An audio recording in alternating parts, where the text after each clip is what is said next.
अगर 5:30 में भी खत्म होता है तो 5:30 में भी खत्म हो जाएंगे, ठीक है ना। अगर 6 बज जाए मान लीजिए तो कोई दिक्कत नहीं है, मैंने खत्म आज कर लेंगे, ठीक है ना। शुरू करें तो एक बार रिकैप कर देते हैं और उसके बाद रिकैप के बाद फिर क्विक खत्म करते हैं। तो पहला इंडिया बांग्लादेश, अर्लियर कल्चरल और इथनिकल रिलेशन जो था वो बंगाल से था, आपको दिमाग में रखना ही है। आगे बढ़ते चले गए, सबसे टर्निंग पॉइंट आपको दिमाग में कहाँ से रखना है, तो टर्निंग पॉइंट सर बांग्लादेश का बनना, अब ईस्ट पाकिस्तान कन्वर्टेड इनटू कितना बांग्लादेश।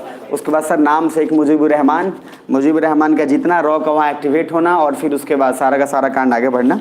उसके बाद सर 2 चीज़ होना, ऑपरेशन सर्च लाइट कहाँ हुआ था, तो कोई कराया गया था ईस्ट पाकिस्तान में ही कि वेस्ट पाकिस्तान में, ईस्ट पाकिस्तान में। तो ऑपरेशन सर्च लाइट शुरू हुआ, ऑपरेशन सर्च लाइट के तहत ये अंजाम दिया गया। फिर बाद में पाकिस्तान फाइनली अपना दूसरा जगह भी अटैक किया, लेकिन इंडिया पूरा अपने एनर्जी फोकस एक ही जगह पे रखा और उसको कन्वर्ट कर दिया। उसके बाद 2 पार्टी हुई, अवामी लीग और बीएनपी। तो बीएनपी क्या था, बांग्लादेश नेशनल पार्टी। तो Bangladesh nationalist party BNP, head उनके खालिदा जिया, और सर इधर आपके अवामी लीग अभी फेज जो है शेख हसीना, दिमाग में रखिएगा। तो सेकुलर कौन है, खालिदा जिया, शेख हसीना, तो नाम से थोड़ा दिमाग में रखिएगा। बाकी उसके बाद 177 पे आएंगे तो आपका पार्टीशन का 3 फेज में दिमाग में रखना है कि जो आपका 1905 में क्या हुआ, तो 1905 में लगभग क्या हुआ कि सर लोग जो है फैमिली टाई जो था वो लगभग खत्म हो गया 1905 से 47 के बीच में, क्योंकि लोग अलग हो गए। फिर दोबारा जब उसके बाद हुआ 1947 के बाद 71 वाला बाढ़, तो उसमें सर भी लोग क्या हुआ वापस थोड़े से जुड़ने का भी कोशिश किए। और लास्ट में सर 1971 के बाद तो आर्थिक कारण से बहुत सारे लोग क्या है इंडिया आ गए, क्योंकि सर वहाँ पे आपको बहुत सारे रीज़न हो गए, जॉब नहीं मिलना, फिर खालिदा जिया का आना, और उसके बाद सर वहाँ पे ऐसे सिचुएशन क्रिएट हो गया कोई रहना नहीं चाह रहा था। तो 3 रखिएगा दिमाग में। इन लोगों के आने की वजह से असम अकॉर्ड मैंने बोला था हुआ था, तो असम अकॉर्ड की वजह से सर यहाँ पे बहुत सारे ऐसे लोग मिले जो इलीगल थे। वो एक बहुत बड़ा प्रॉब्लम बनते जा रहा है इंडिया और बांग्लादेश के रिलेशन में, क्योंकि बांग्लादेश मानने को तैयार नहीं है और इंडिया अकेले उन लोगों का बोझ झेल नहीं सकता है, ठीक है। अब सर एक ही बार सीधा आएंगे पेज नंबर 181 पे, और यहाँ से डिफेंस डिप्लोमेसी में मैंने बताया था आपको कि सर इंडिया बांग्लादेश को इसलिए बिजी रखना चाहता है कि अगर बिजी नहीं रखेगा उसके आर्मी को तो हस्तक्षेप करेगा पॉलिटिक्स में, और सर पॉलिटिक्स में हस्तक्षेप करके आराम से जो इंडिया का भी है सत्यानाश करने का पूरा उसके पास प्लान है। तो इंडिया इस बात से डरा था कि कहीं बांग्लादेश जो है दूसरा पाकिस्तान ना बन जाए। तो सर पेज नंबर एक बार 180 पे मैंने बोला था कि 2 चीज हुआ था, मैं रिपीट कर देता हूँ। India Bangladesh extradition treaty, DCA की बात करते हैं सर तो 2 चीजें होंगे हमारे लिए सर सबसे ज्यादा इंपॉर्टेंट है, सुन पा रहे हैं। 3rd पॉइंट, इंडिया में बांग्लादेश डिफेंस फोर्सेस का training, maritime joint exercise is equal to interoperability. तो मैरीटाइम ज्वाइंट इंटरऑपरेबिलिटी आपको बोला ही था कि जब भी आप, अच्छा मैंने आपको ज्वाइंट नेवल एक्सरसाइज और ज्वाइंट नेवल पेट्रोलिंग पढ़ाया था। तो ज्वाइंट नेवल एक्सरसाइज और ज्वाइंट नेवल पेट्रोलिंग मैंने बोला था कि ज्वाइंट नेवल एक्सरसाइज करने के लिए, युद्धाभ्यास करने के लिए ये जरूरी नहीं है कि अलायंस होना चाहिए, अलायंस जरूरी नहीं है, आप कोई भी एक दूसरे से कर सकते हो। उसका फायदा क्या है, एक तो टेक्निक शेयर हो जाएगा, और इंटरऑपरेबिलिटी में क्या है, मान लीजिए जापान के साथ हम कोई भी युद्धाभ्यास कर रहे हैं तो जापान में 2 चीजें हैं, जापान में सर सुनामी आते रहता है तो उनका टेक्निक हमारे यहाँ काम आ सकता है, तो इसलिए सर युद्धाभ्यास करते भी हैं। पेट्रोलिंग अलग है, गश्ती अलग है, सुन पा रहे हैं ना। अब सर नीचे उसके बाद आइएगा, maritime joint exercise is equal to interoperability, so India and Bangladesh defence diplomacy is deepening day by day. तो सर डिफेंस के टर्म्स में अगर बात करते हैं तो इंडिया और बांग्लादेश का अच्छा खासा रिलेशन गहरा है, सुन पा रहे हैं मेरी बात, क्योंकि लगभग ठीक ठाक सब कुछ का है। उनके आर्मी को हम ट्रेनिंग भी दे रहे हैं, ट्रेनिंग भी दी है उनके हेड इन चीफ को, और हमेशा से दिमाग में इंडिया रखा है कि ट्रेनिंग चाहे वो अफगानिस्तान, चाहे तालिबान, चाहे किसी का भी हो, चाहे बांग्लादेशी हो, जो हेड है उनकी ट्रेनिंग इंडिया करता है, बाकी जो है वो आगे करिए। तो सर पेज 181 पे आइएगा तो 2 चीज लिखा होगा, गो टू नेक्स्ट पेज, तो 182 पे सीधा चले जाइए। अब 182 पे आएंगे तो 2 चीजें होंगी sir, security threat for India. अब क्या क्या सिक्योरिटी थ्रेट है बांग्लादेश के बाद और इस सब रिलेशन से उन चीजों को थोड़ा समझेंगे, ये फैक्टर हमारे लिए ज्यादा महत्वपूर्ण है, सुन पा रहे हैं, जैसे बोला ऐसा नो। फर्स्ट पॉइंट, जमाते इस्लामी प्लस बीएनपी। तो इंडिया के लिए सर पहली बात बांग्लादेश नेशनलिस्ट पार्टी, ये 2 हमारे लिए सर बेकार इसलिए है क्योंकि सर ये बना ही इसी तर्ज पे है कि अगेंस्ट ही करना है सर, सीधी सी बात है। और अगेंस्ट किसको करना है, वो जो सेकुलर है, वो जो काम कर रहा है, बात खत्म है। मतलब सिंपल सा है कि जबरदस्ती का सर पाकिस्तान ने इसको क्यों किया कि सर बन जो गया, कौन बन गया, बांग्लादेश ना, बांग्लादेश का बनना है, उनको डाइजेस्ट नहीं हो रहा है तो अमेरिका पाकिस्तान मिलकर काम शुरू कर दिया। नीचे आइए सर, जमाते इस्लामी प्लस बीएनपी में है pro Islamist, pro Pakistan and pro China. तो फर्स्ट, तो सर 2 चीज मैं बोल रहा हूं जो टाइम पे आ गए उनके लिए बोल देता हूं, ध्यान से क्विक देख लो थोड़ा, और जल्दी छोड़ेंगे इसलिए थोड़ा कोशिश करिएगा, ठीक है ना, जल्दी खत्म करके छोड़ेंगे जल्दी, हाँ मतलब थोड़ा सा करेंगे आज। बाकी आउट ऑफ द माइंड अभी चल तो अभी छोड़ देंगे थोड़ा जल्दी, पहले खत्म करके चलिए आगे। फर्स्ट तो सर जो लोग टाइम पे उनके लिए मैं शुरू कर देता हूं। तो मैंने अभी तक दो बातें बोली हैं कि सर डिफेंस इंडिया का बढ़िया चल रहा है, कोई दिक्कत नहीं है। डिफेंस डिप्लोमेसी से आगे की बात कर रहे हैं तो पेज नंबर 182 पे आइए और 182 पे समझिए कि इंडिया के लिए आखिर क्या क्या ऐसा चिंताजनक बात है, सिक्योरिटी थ्रेट है बांग्लादेश के कारण या बांग्लादेश से रिलेटेड और सारे कंट्री के कारण। तो पहला है कि sir Jamaat Islami plus BNP, तो वहां की जो बांग्लादेश नेशनलिस्ट पार्टी है वो प्रो इस्लामिस्ट है, प्रो चाइना है।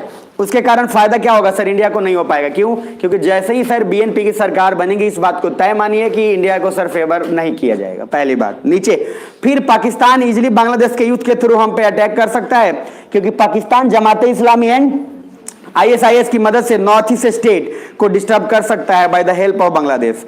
अब सर नॉर्थ ईस्ट स्टेट को बर्बाद करने में बांग्लादेश का साथ बिल्कुल जरूरी है। अगर अभी के फेवर में देखोगे तो अगर पाकिस्तान का एक भी आदमी बांग्लादेश के किसी न किसी आदमी को अगर अपने कैप्चर में कर लिया तो तबाही मचाने के लिए बहुत टफ काम नहीं है, क्योंकि बांग्लादेश तो लगभग सारे नॉर्थ ईस्ट स्टेट को टच कर रहा है ऑलमोस्ट। अब सर बांग्लादेश अगर सबको कर रहा है तो बांग्लादेश में कोई भी आदमी है तो नॉर्थ ईस्ट स्टेट को भड़काना, उन पे सर कुछ भी करना, इंटरनल वार छेड़ना, चाहे जो कुछ इजिली किया जा सकता है। तो दो बातों का ध्यान रख रहे हैं। हमारे लिए बांग्लादेश क्या है सर, सेंसिटिव है। अच्छा हमने सर क्या बांग्लादेश की आर्मी को कहां फंसा के रखा, यूनाइटेड पीस कीपिंग मिशन में, ताकि सर 10 रहिए उधर अपना काम करते रहिए। लेकिन सर इसका फायदा तो उठाया जा ही सकता है, जा भी रहा है लेकिन दूसरे तरीके से। नीचे आइए। अब सर मैंने लिखा है कि दूसरा मिटिगेशन। मिटिगेशन मतलब क्या होता है, सॉल्यूशन, कमी। तो मिटिगेशन मतलब क्या होता है, कम करना। तो क्या कर सकता है, पहला पॉइंट, इसलिए India said to Bangladesh for job creation and economic opportunities. India ने एक ही बात बोला कि सर बांग्लादेश के यूथ को अगर ठीक करना है तो आप जॉब क्रिएट करिए और सर अपॉर्चुनिटीज इकोनॉमिकली चाहे जॉब अपॉर्चुनिटीज दीजिए, नहीं तो बर्बाद हो जाएंगे। अगर यूथ सर जब बहुत ज्यादा फ्री हो जाए ना किसी भी देश का, जो सो कॉल जीवा है, अगर जीवा बहुत फ्री हो जाए, खाली वो बाइक मिला हुआ टंडैली कर रहा है, कोई काम नहीं है, पापा के पीछे जमीन है, जमीन बेच के दे रहे हैं, तो समझिए सर इस बात को कि युवा जो है वो सर देश को पूरा का पूरा बहुत ऊपर लेवल पे लेके जाने वाला है नीचे से।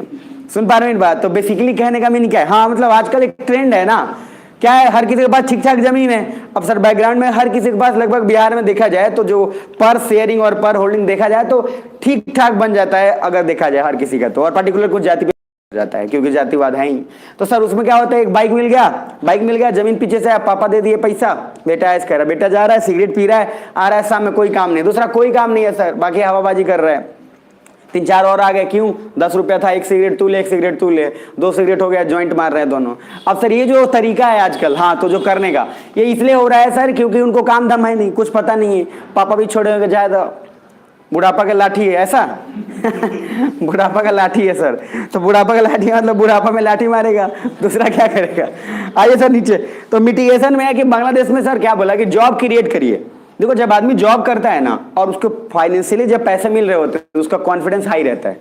आप अगर जॉब नहीं, सब सुन इधर हो ना सब अगर आप जॉब नहीं कर रहे हो और सर अगर उसमें भी फ्री बैठे हो, वेला बैठे हो, एकदम बेला, कि कोई फोन किया कहा चल यहाँ तो चलो, अगर ये बोल रहा है ऐसा तो आप समझिए कि सर आप एकदम जीवन के सबसे शून्य पे सवार हैं। सुन पा रहे हैं, मतलब जीवन का सबसे ऐसा घटिया रास्ते पे हैं कि कोई आदमी अगर बोल रहा है और आपके पास पूरा फ्री टाइम है कि नहीं चलो चल लेते हैं, तो समझिएगा कि सर आप बहुत ही बेकार फेज में जी रहे हैं। यार अपने काम में मस्त रहो, कोई फोन किया नहीं भाई।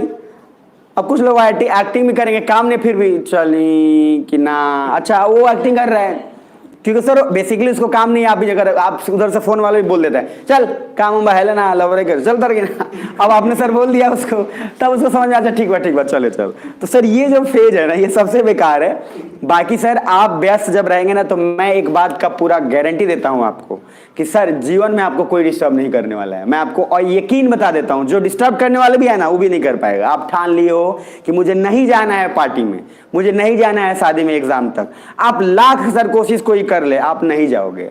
आपके मन में उथल पुथल रहता है तभी आप जा पाते हो, बाकी दूसरा कोई इस दुनिया में पैदा नहीं हुआ जो आपको डिस्टर्ब कर दे। सुन पा रहे मेरी बात? आपका ही मन है जो लेके वहां तक जाता है। आप 2 बार 3 बार खाली मत जाओ, उसके बाद कोई पूछेगा भी नहीं, उसके बाद आपको आगे कोई बोलने वाले में कहना ना छोड़ दो के पढ़े दो। सुन पा रहे मेरी बात? ओ सर ये क्योंकि आप जाते हैं इसलिए सामने से भी ऑफर आता है चलो ना। सुन पा रहे? और जीता जागता तो उदाहरण सर मैं भी हूं इधर। अब सर ये आप सब छोड़ दिया है सब बोला है चल ठीक बात पढ़ अपन। अब सर ये जो है आप समझ रहे, कोई पूछता भी नहीं है सामने, पता भी चल गया 3-4 पार्टी उटी बीत गया। तो पहले क्या है, आप नहीं जाइएगा तो हो जाएगा काम। तो सर वही तो चाहिए, आप कुछ ऐसा एक्टिविटी करिए कि डिस्टर्बेंस आप बाद में भी छोड़ेगा, ही छोड़ दो यार, ये आउट ऑफ द जोन है बोल के कोई फायदा नहीं। लेकिन यहाँ पे क्या है, खुद ही उत्सुकता रहता है, फोन के भैया कब बा अब जैसे पूछा कब बा तो भैया को सर मिला मौका, गाड़ी भेज दिए चलो। अब सर ये आप साथ साथ नहीं हो सकता, आईएएस और ये सब कुछ साथ साथ नहीं हो सकता, हमेशा मजा नहीं हो सकता सर। क्योंकि शादी में आप जाते हैं, मैं बोला ना एक शादी अटेंड नहीं करते हैं आप, 1000 किस्म का बात माथे पर लाद के लाते हैं। प्रॉब्लम वो है, प्रॉब्लम मुझे शादी से नहीं है, प्रॉब्लम मुझे पार्टी से नहीं है, प्रॉब्लम उस बात जाते हैं। विभिन्न प्रकार के मानुष मिलते हैं और वो मानुष क्या है सर, अलग अलग तरह की बातें करते हैं और उसके बाद मानुष जो दिमाग का खानुस कर करके और सर आप वापस आते हैं, फिर आपको फोकस करने में अच्छा सा टाइम लग जाएगा। इसे जब आप एक रिदम से पढ़ रहे हो ना, मान लो डेली आना है जाना है पढ़ना है, तो रिदम चल रहा है ठीक चल रहा है, 2 दिन खाली रिदम ब्रेक कर दो और कहीं पार्टी में चल जाओ और 2 दिन बाद वापस आके पढ़ने की कोशिश करो, तो मेरे पास फोन आएगा कि सर बुझा रहा है नहीं कति कर रहे हो। अब ये क्यों हो रहा है, क्योंकि समझ लो कि आप सर कंटिन्यू नहीं किए, आप फ्रस्ट्रेट हो मतलब आप कंटिन्यू नहीं किए हो, बात खत्म है, नहीं चाहिए। तो जब भी आप फ्रस्ट्रेट हो एक ही बात सोचिएगा, देन एंड देयर उठा के पढ़ना शुरू कर दो, कोई दूसरा इलाज नहीं है, ना फोन करके ना कुछ करके ना कहीं कुछ, सिंपल सी बात है। जब मन बेचैन हो कुछ मत करो, किताब उठाओ पढ़ लो, मन शांत हो जाएगा। सुन रहे हो? अब सर नीचे आओ। उसके बाद मैंने बोला कि इंडिया ने बांग्लादेश को क्या बोला कि जॉब क्रिएट करिए। दूसरा पॉइंट सर इकोनॉमिक अपॉर्चुनिटीज लाइए ताकि सर लोगों को थोड़ा ठीक ठाक काम हो। उसके बाद है क्योंकि अगर यूथ के पास जॉब नहीं होगा देन पाकिस्तान उनको इजीली ट्रैप कर सकता है एंड हमारे पे अटैक करा देगा। सर इजीली किसी भी यूथ को ट्रैप किया जा सकता है। आजकल देखोगे हर पार्टीज के रैली में ठीक ठाक लोग आपको मिल जाएंगे। अच्छा आपको नहीं लगता कि इतने एक ही आदमी एक ही तरीके का ग्रुप जो सबको संचालित कर रहा है लोग हैं, कभी अगर इंसान पे तो वही सारे मिलेंगे जो जेपी नड्डा के भी रैली में घूम रहा था, आरजेडी के रैली में भी घूम रहा है और सब पार्टी के रैली में वही घूम रहा है। सुन पा रहे? कैमरा इसीलिए कभी भी दिखाया जाता है तो मास के लिए दिखाया जाता है बहुत दूर से। सुन पा रहे मेरी बात? और जानबूझ के अवसर बहाना भी है क्या, कोरोना वाला। तो वही आदमी आप आराम से इजीली घूम सकता है कहाँ पे, बीजेपी के भी रैली में और आरजेडी में। एगो में लगा लिया उजला मास्क, एगो में करिया, समझ रहे? तो सर मास्क लगा के आराम से घूमा जा सकता है। उनको क्या चाहिए यूथ को? बस कुछ नहीं, पैसा और तेल भरवा दीजिए गाड़ी में, दूसरा कुछ नहीं। अरे गाड़ी में तेल भर के घुमात रही है उसको उसको कुछ नहीं चाहिए। और शाम में भूजा खिला दीजिए। सुन पा रहे हैं? शाम में भूजा और सर गाड़ी में तेल, इसके अलावा यूथ को कुछ नहीं चाहिए भाई। उसके बाद सर जो झंडा पकड़ा दो, चाइना का भी झंडा पकड़ा दो वो घूम लेगा सुन पा रहे? मतलब ये सर बहुत सारे युवा लोग क्या है ना, नाराज भी हो जाते हैं कि सर ये क्या बोल रहे हैं। अरे भैया आप हैं, मतलब इसीलिए आप हैं, जो बाकी अच्छे लोग भी हैं जो देश चला रहे हैं। लेकिन सर मुझे तो शर्म आता है कि भूजा पे या तेल पे बिक गया आप समझ रहे हैं सर? बाकी आपकी औकात हमने खुद ही दिखा दी है, तेल भरवा दिया। अच्छा वो भी कहता रहता है चलिए भराई, अच्छा हम पहले जाके पेट्रोल पंप में खड़ा हो गए तेल भर दीजिए। अगर शर्म नहीं आ रहा होता है, आप सोचिए शर्म नहीं आ रहा है, पता नहीं घोल के पी गए, उनका सेल्फ रिस्पेक्ट कहाँ है कुछ समझ नहीं आ रहा है। अगर आप किसी पार्टी को फेवर भी कर रहे हैं तो लेट से पार्टी अपने दम पे रहो, तभी आपकी इज्जत भी होगी। आप खुद से जाओ, आप ताल ठोक के बैठो, आप ताल ठोक के जाओ, लेकिन नहीं सर सेल्फ रिस्पेक्ट मार के जाएंगे, तेल कोई और से भरवा के जाएंगे, भूजा कोई और खिलाएगा, सुन पा रहे हैं, सिगरेट कोई और खिलाएगा, और घर पे आके क्या बोलते हैं, आज चेप दिल बनी आज सर बोल भी रहे आज बड़ा लोग के सर चेप दिल बनी, ये जो तरीका सर ये नहीं बोलेगा कि उसने दिया, क्या बोलेगा ऑइट दिल बन दिया। अब ये जो बोला ये बहुत गलत है सर। खैर वो लोग वैसा ही होते हैं, उनकी पूरी लाइफ वैसा ही कट जाती है। हाँ तो मतलब वही वो तो खैर नेक्स्ट लेवल का होता है, वो तो बात ही हटाओ, समझ रहे हो? वहां पे तो सर बगल में इधर लेके चली है चली। अब सर किया उसको भूजा खिला दी, इधर कौन गांजा पिला दी अब भूजा खा के गांजा पिया, गैस हो गया उसको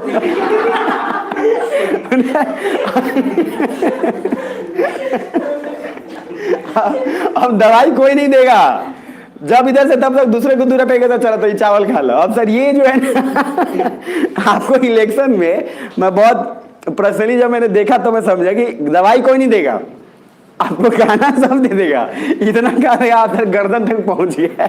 लेकिन जब ना दवाई की बात है तो कहेगा जा ना मर्दे, ले लिया पंडित जी से। अच्छा पंडित जी का दवाई की दुकान है ठीक है, तो उनके पास जाके ले लिया आप, लेकिन खाने के बाद कितना सर भोज तो चारों तरफ हो रहा है, मुर्गा इधर खसी कट रहा है, कोई दारू पिला रहा है, कोई पैसा दे रहा है, कोई सिगरेट।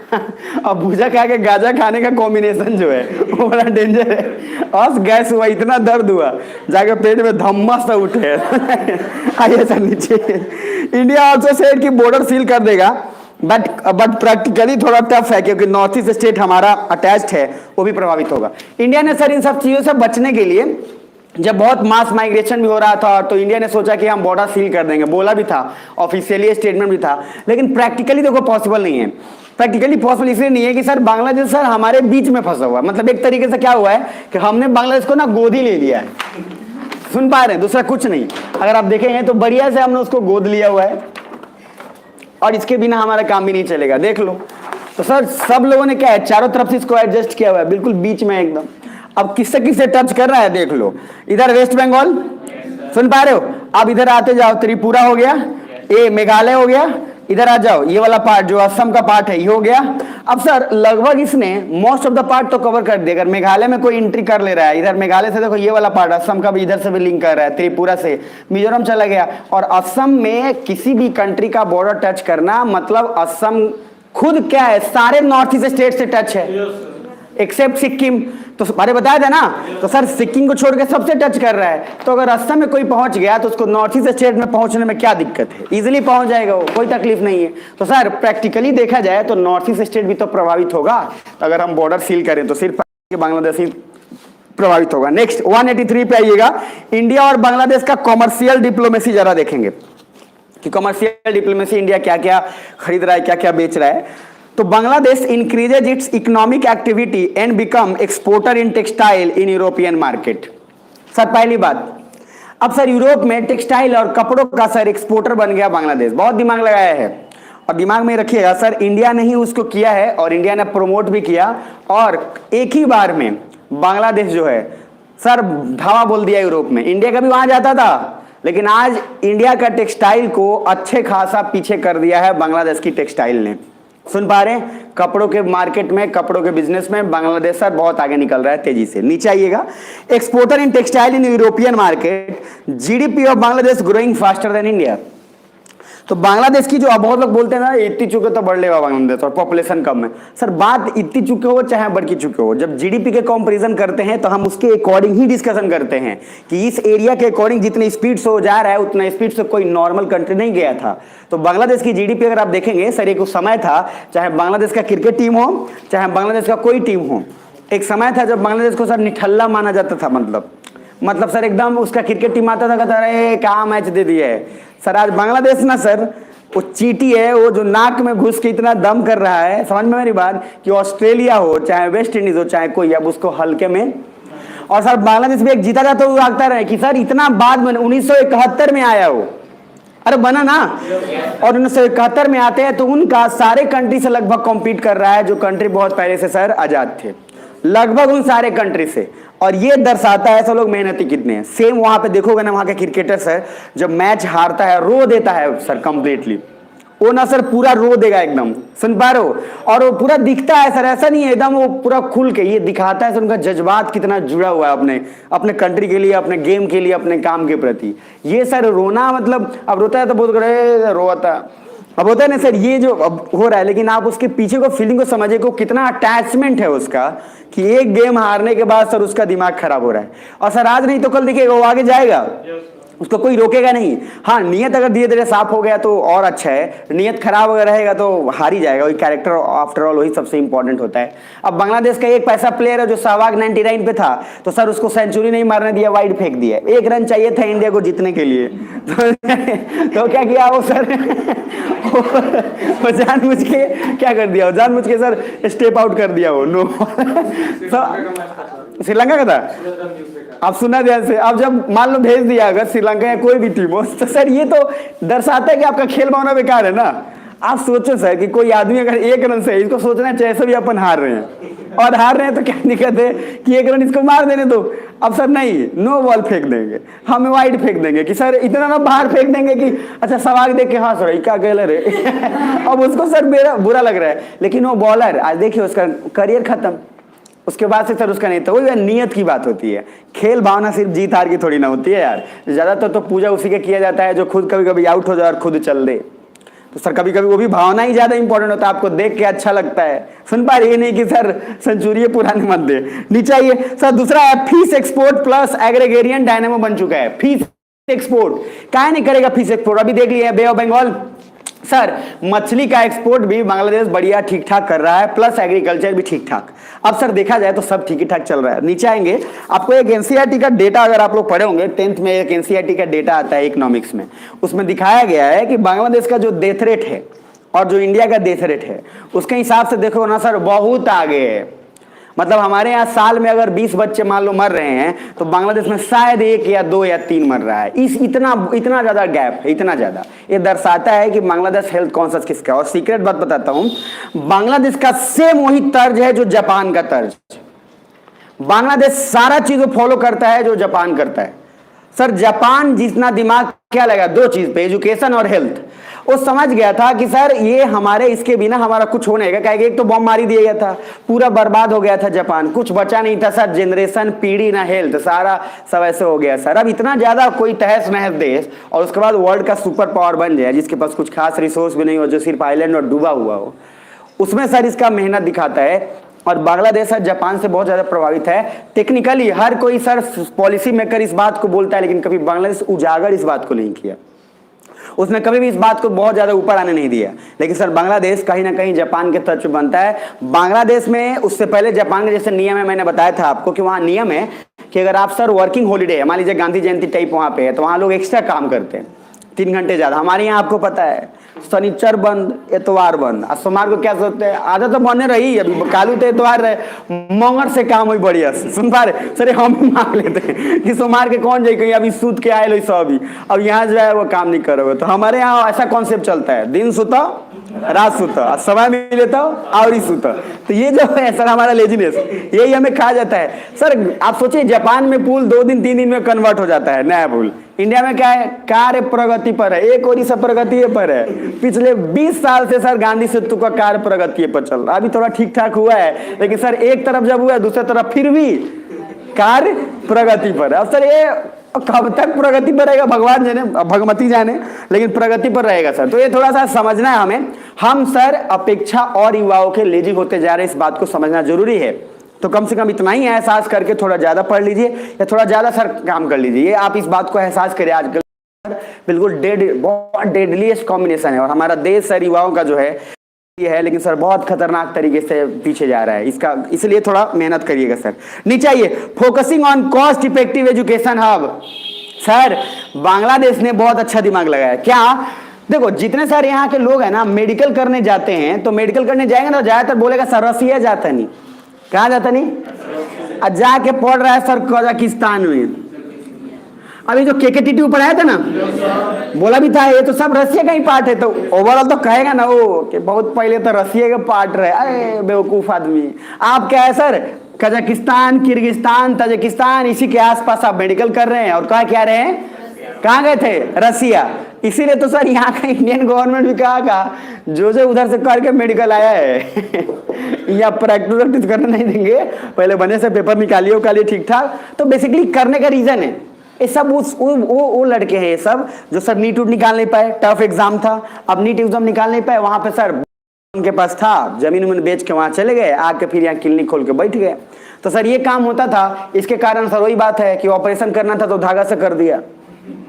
अब समझ रहे सर, ये जो है अपना ऊन से कर देना सर इतना खतरनाक है। और ये सर उसके कारण इसीलिए हो रहा है कि सर डॉक्टर पे डॉक्टर, इलाज पे इलाज हो ही रहा है, कॉन्टिन्यूअस चल ही रहा है। ये वही झोला छाप डॉक्टर हैं। अगर बढ़िया से मोतिहारी में एक बार अगर साफ सफाई हो जाए और एक बार अगर आ जाए, तो आपको भी पता है हमको भी पता है कि कितना बढ़िया लोग जो है ना डिग्री लेके और कितना लोग बढ़िया से अच्छे से कर रहे हैं। मतलब हरामखोर लोग को इतना भी समझ में नहीं आ रहा है सर इधर की क्या चल रहा है, कैसे कर रहे हैं, मतलब लोग के साथ खिलवाड़ है, बस कैसे कैसे चल रहा है वो भगवान ही मालिक है। और याद रखिए क्या बोला, जब पाप का घड़ा भर जाता है उसके बाद होगा। तो 2 चीज सर यहाँ तगड़ा होने वाला है, एक आज नहीं तो कल होके रहेगा, एक एजुकेशन पे और दूसरा सर हॉस्पिटल और आपके डॉक्टर पे, ये होना जरूरी भी है। क्योंकि जो मन वही उठा के चल दे रहा है, समझ में। कंपाउंडर इधर है, उधर जाके देखो वो अपना ही क्लिनिक खोला हुआ है, इधर आके कंपाउंड्री कर रहा है, उधर जाके देखो को सुई हुई भोंक रहा है उधर कुछ भी। अब ये जो तरीका है ये बड़ा गलत है सर, तो थोड़ा बच के रहिएगा आप लोग, बाकी सर आप लोग खुद ही जानिए। नीचे आइए, तो फोकसिंग ऑन कॉस्ट इफेक्ट, देखो इधर बांग्लादेश ने क्या सोचा, मेरी तरफ देखिए कि इंडिया और एशिया के कंपैरिजन करें, तो मैप पे देखो जरा, महसूस करो सर, अगर देखोगे ध्यान से तो ये वाला जो है मैपिंग का और मेडिकल का, ये खाली है पूरा हब, देखो इंडिया ये रहा, बांग्लादेश यहाँ रहा।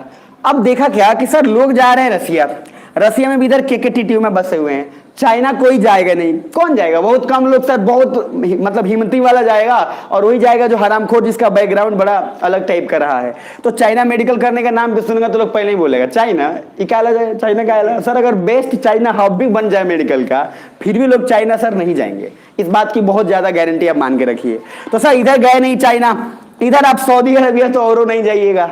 तो सर यहाँ पे अगर आप इंडिया में हैं तो आपके पास दो ही ऑप्शन बच रहा है, या तो इंडिया एक अच्छा सेंटर बन जाए, या फिर अगर रसिया जाएंगे भी तो हर कोई जा नहीं पाएगा, बीच में बच गया केकेटीटीयू, इसी में फंस जाते हैं और अपने आप को जस्टिफाई कर देते हैं कि हम क्या हैं, रसिया में मेडिकल कर रहे हैं। कोई नहीं करता, मैं बता देता हूँ, रसिया तक पहुंचने के लिए बहुत लंबा प्रोसेस है। अब बांग्लादेश ने सोचा क्या इस बात को कि सर हम क्यों ना अपना मेडिकल एक बहुत बढ़िया काम करें। कारण देखो क्या है, इधर यहां पे जो लोग जाते हैं ना ज्यादातर, फिर भी वो लोग लौट के बीच में आ जाते हैं। कारण देखो क्या है, अब सर रसिया का और इसका फूड और कल्चर सब बहुत डिफरेंट है, मतलब इंडिया से काफी डिफरेंट हो गया, सुन पा रहे हो। और सर यहाँ पे लोगों जाते जाते पहले पेट खराब हो जाता है, उसको अलग अलग बीमारी हो जाता है। अब सर बांग्लादेश ने सोचा कि कहीं ना कहीं इंडिया और बांग्लादेश कुछ भी है तो इतना ज्यादा कल्चर का वेरिएशन तो बहुत ज्यादा नहीं है, फूड का भी डिफरेंस इतना ज्यादा मिलेगा नहीं, और सर इंडिया के लोग को नजदीक में मिल जाएगा। और आने वाले समय में आप देख लीजिएगा sir, Bangladesh become the most effective medical centre in Asia almost. और सर ये बांग्लादेश बात को समझ चुका है और लगभग आधा से ज्यादा इन्वेस्टमेंट पूरा मेडिकल इंफ्रास्ट्रक्चर पे कर दिया है। इसका मतलब है अगर इंडिया ने अपना मेडिकल इंफ्रास्ट्रक्चर दुरुस्त नहीं किया तो सर बांग्लादेश एक हब बनने वाला है, और वो हब बन जाना इसका मतलब इंडिया को सर बरसों लग जाएगा उसके बाद हब बनाने में। तो बांग्लादेश सर चीजों को समझ रहा है बहुत अच्छे से, और सर एकदम हिट कर रहा है वहां पे। आप देखो, इसलिए आज देखिएगा तो ज्यादातर आपका जो भी ट्रैवलिंग है बांग्लादेश की तरफ रुख हमारा धीरे धीरे मेडिकल की तरफ होना शुरू हो गया है। तो दो बातों का ध्यान रखिएगा, इंडिया भी चाहता तो काम को पहले कर लेता और कर भी रहा है, ऐसा नहीं कि नहीं कर रहा, लेकिन हरामखोर आपको बताएंगे सर, जहां पे यहाँ तो इसी बात में लड़ाई हो रही है कि पेट अंदर बाहर करें कि सर उसके बाद वो प्राइवेट वाला गोली खाएं कि क्या खाएं। तो सर यही डिस्कशन होता रहता है कि आयुर्वेदा लें कि होम्योपैथिक लें, इसमें भी तो लफड़ा है ना सर, कि प्राइवेट वाला खाएं। तो सब अपना अपना लॉजिक लेके घूम रहा है, हम इसी में लड़ रहे हैं, हम इसी में चल रहे हैं। अभी आयुष मंत्रालय आयुष का अलग बताएंगे, आयुर्वेद, योगा, यूनान, इन सब का फुल फॉर्म अलग है, फिर ये होम्योपैथी। अब सर इसमें बोला गया था, पॉलिटी में आपको पढ़ाऊंगा कि जितने भी आयुष डॉक्टर हैं, कौन से डॉक्टर, चाहे वो आयुर्वेदा से हो, चाहे योगा से हो, चाहे यूनान से हो, एस फॉर हम भूल रहे हैं अभी, एच फॉर आपका होम्योपैथ, ऐसे कोई सारे डॉक्टर लगभग सब क्या झोला मतलब अगर मैं बोलूं तो ये सारे डॉक्टर को 6 महीना के डिग्री के बाद मेडिकल काउंसिल ने बोला था कि उनको उतना ही वैल्यू मिलेगा जितना एक एमबीबीएस को।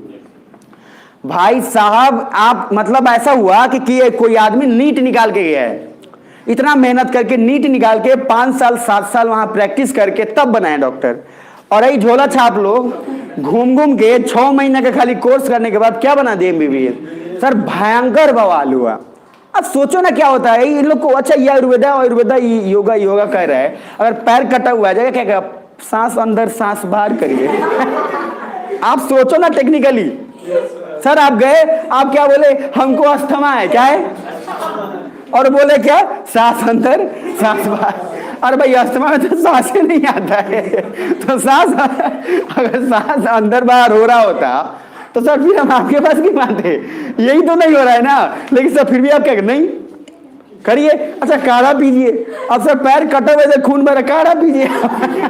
भाई तो उसमें आप सर एमबीबीएस को, ये कितना घटिया मजाक है। और आपको इसी का बवाल बताऊंगा, इतना ज्यादा करप्शन भी हुआ और मेडिकल काउंसिल ऑफ इंडिया उसके बाद कैंसिल कर दिया गया, फिर मेडिकल काउंसिल ऑफ इंडिया का अलग टीम बना। तो बेसिकली कहने का क्या है सर, हमारे इंडिया में यही तो हो रहा है सर, आधा से ज्यादा लोग एक्सीडेंट से मर जाते हैं और जो कुछ बच्चे कुछ लोग उनको डॉक्टर मार देते हैं।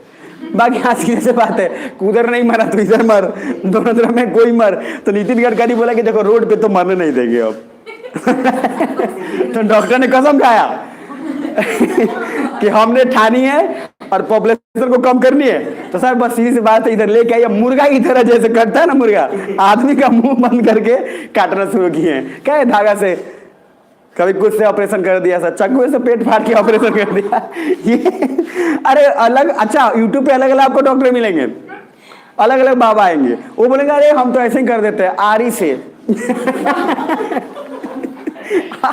अजीब अजीब बात है, खैर नहीं चाहिए। तो बांग्लादेश सर मेडिकल हब बन चुका है। नहीं चाहिए।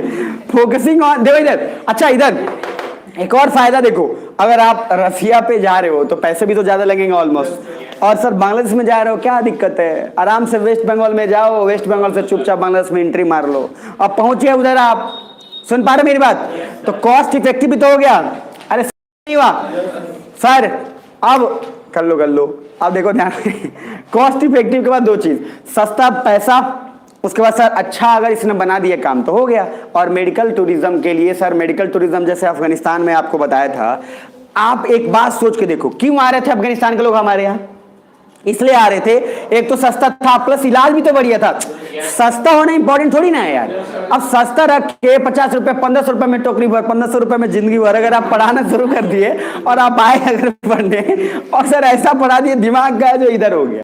सस्ता इंपॉर्टेंट थोड़ी ना है।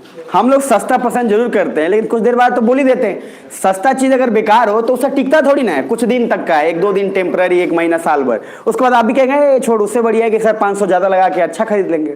और डायलॉग भी है, सस्ता कितना, 100 बार, महंगा 1 बार। अब ये होता रहता है, लेकिन फिर भी इतने में कितने लोग सस्ता ट्राई कर लिए रहते हैं। सुन पा रहे हैं मेरी बात? 300, 400 और 300-400 देखे यहाँ पे पटना में, और उनकी बात, उनका 50 रुपया फीस है। अच्छा, एक बार में 5%, एक बार 5%, 500 एक दिन में देते हैं। 100 रुपया मिलते हैं। नहीं, अच्छा भैया मारपीट मत करना। मान लो एक बार में 5% एक दिन में, ऑन टाइम, एक बार में 5, 500 देते हैं। भाई तो टैलेंट को सलाम है, लेकिन हमको तो जहां तक लगता है, जहां तक मुझे लगता है कि एक पे एक ध्यान देना वो ज्यादा फायदेमंद है, क्योंकि सर वो बेकार काम है। बाकी सर भगवान की मर्जी, अगर आप सही सलामत है तो आप जाने। एक बार में 5 का क्या लॉजिक है? एक इधर बोल रहा है क्या सर जी पेट में जो है ना ये हो रहा, अच्छा दूसरा बोला माथा दुखा रहा, दवाई दे दिया, पेट का लेके जाओ, दर्द जो है पेट से शुरू होकर माथा तक पहुंचेगा। अब सर देखिए प्रॉस्पर एक्सपीरियंस क्या है, इधर इधर लाइफ में कभी भी कोई कितना भी बोल ले, इधर सुनना, आप अपने मम्मी पापा से क्यों, मम्मी को आप मान लो मम्मी काम कर रही है, चादर लपेट रही है और सब कुछ लपेट रहा है, आप बोल रहे हो मम्मी सुनो ना, आप बोले सुनो ना, लेकिन मम्मी क्या, अरे बोल रहा, सुन रहे हैं, सुन पा रहे हो, सुनना ध्यान से, बातें मत क्या करो, सुनो, मान लो बोल रहे हैं, सुन रहे हैं, आपको तब भी ये बिलीव नहीं है कि सुनेंगे, जब तक मम्मी कंप्लीट हो काम छोड़ के आपके सामने नहीं बैठ जाए तब तक आप उस बात को नहीं बोलोगे, या फिर आप झल्ला के चले जाओगे। क्यों? Every person wants the personal attention. याद रखिएगा, पेरेंटिंग में या फिर किसी भी चीज में, चाहे आईएएस ऑफिसर, किसी में भी, किसी कस्टमर को या किसी बिजनेस में आप अगर कुछ करना चाहते हैं तो पहले उस कस्टमर को इस बात के लिए ध्यान में रखा जाना चाहिए कि उसकी बात आपने कंप्लीट सुनी है। आप अपनी मम्मी का, अगर मम्मी को आप बात बोल रहे हो, मम्मी ने अगर ध्यान, सोचो मम्मी जबकि है प्रेजेंट, काम कर रही है, तब तक आपको इस बात का एहसास नहीं है कि मम्मी सुनी है, आप सर बैठ ही जाओगे वहां पे, बैठो पहले सुनो, और काम धाम छोड़ा के सुन लोगे, अब हो गया अब जाए, तब आपको तसल्ली मिलती है। लेकिन सर उसी में एक स्टोरी है, पावर ऑफ हैबिट, एक बुक में। तो स्टोरी में क्या होता है, लड़की आती है तो बोलती है कि मम्मी मैं आपसे बहुत ज्यादा प्यार करती हूँ। मम्मी ने पूछा क्यों? बोला कि जब जब मैं आती हूँ तो आप मेरी बातों को, सिर्फ कंप्लीट मेरी बातों को सुनते हो। उसने कुछ किया नहीं था, सिंपल चीज है। और बुद्ध भगवान का भी यही डायलॉग है कि जब आप पढ़ रहे हो तो चुपचाप पढ़ो, जब आप किसी को सुन रहे हो तो चुपचाप सुनो, और जब देख रहे हो तो देखो। तो सिंपल, कुछ करना ही नहीं है।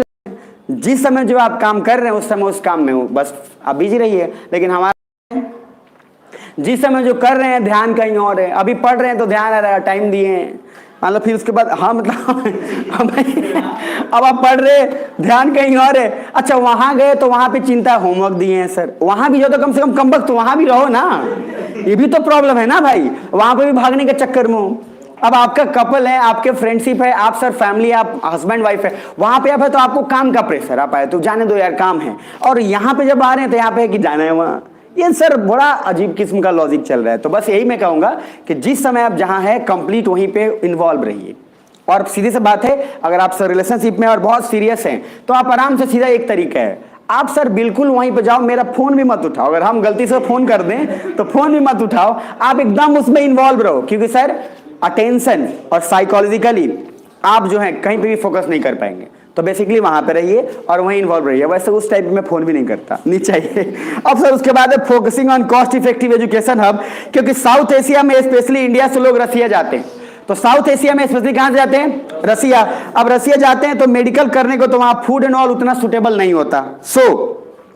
अब वहां से क्या होता है, आज बांग्लादेश एक मेडिकल स्टडी हब के रास्ते पर है। यहाँ इंडिया का फूड एंड एनवायरनमेंट भी easily available and cost effective पढ़ाई भी हो जाती है। नीचे इंडिया के लोग ब्रेन ड्रेन मतलब क्या होता है?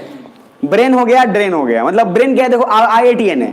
अब IITN हरामखोर लोग क्या करता है सर, IIT बन गया, पैकेज बढ़िया मिल गया, चल गया अमेरिका, चल के कहीं और, इंडिया गया तेल लेने, सब बोलता है देशभक्ति। अरे छोड़ो, अच्छा पहले खूब बोलेगा सर, कॉलेज में पहले ना खूब चलता है देशभक्ति वाला, अरे इंडिया के लिए ये करेंगे वो करेंगे।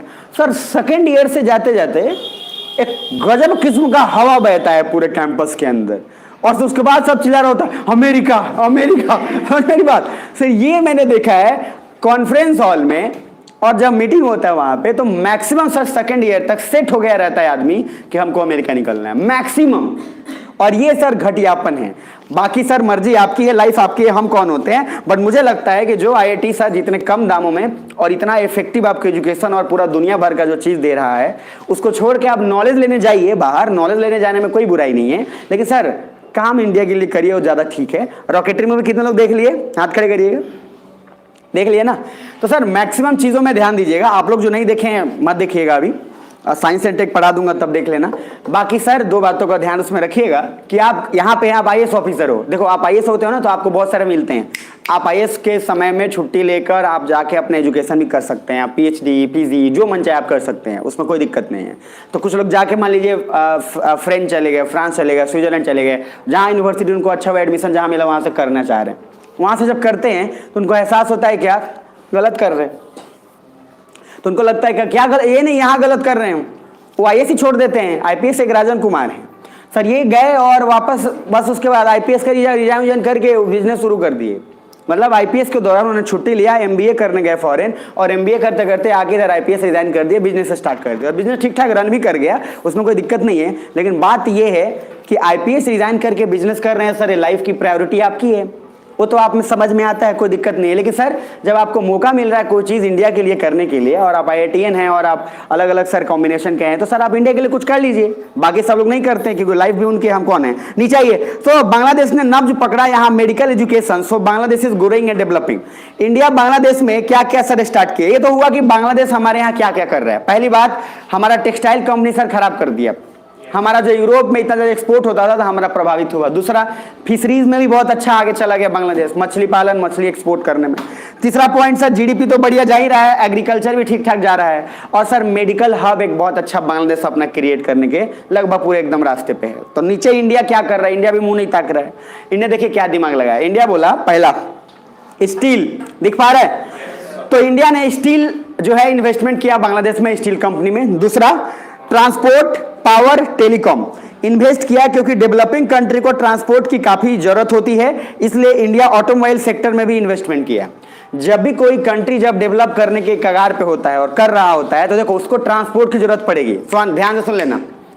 और एक बहुत तेज इकोनॉमी बनने के लिए अब ट्रांसपोर्ट की जरूरत पड़ेगी, तो रोड इंफ्रास्ट्रक्चर की जरूरत पड़ेगी, और रोड जब आपको जरूरत पड़ेगी इंफ्रास्ट्रक्चर बनाने के लिए तो जॉब भी क्रिएट होगा डायरेक्टली इनडायरेक्टली। तो बेसिकली कहने का मीनिंग क्या है, इंडिया ने सोचा कि तुम ये कर रहे हो वो कर रहे हो, ठीक है, बांग्लादेश को पता है कि इसको चाहिए ट्रांसपोर्ट, हमने ऑटोमोबाइल सेक्टर भी वहाँ डाल दिया, हमने स्टील में इन्वेस्ट कर दिया सर, क्योंकि पता है कि बांग्लादेश को भी जरूरत पड़ेगी, तो हमने दिमाग लगा के वही काम किया। उसने सर अलग दिमाग लगाया, उसने मेडिकल वगैरह पर फोकस किया, हमने जो उसकी इन्वेस्टमेंट की जरूरत थी वो हमने पूरा किया।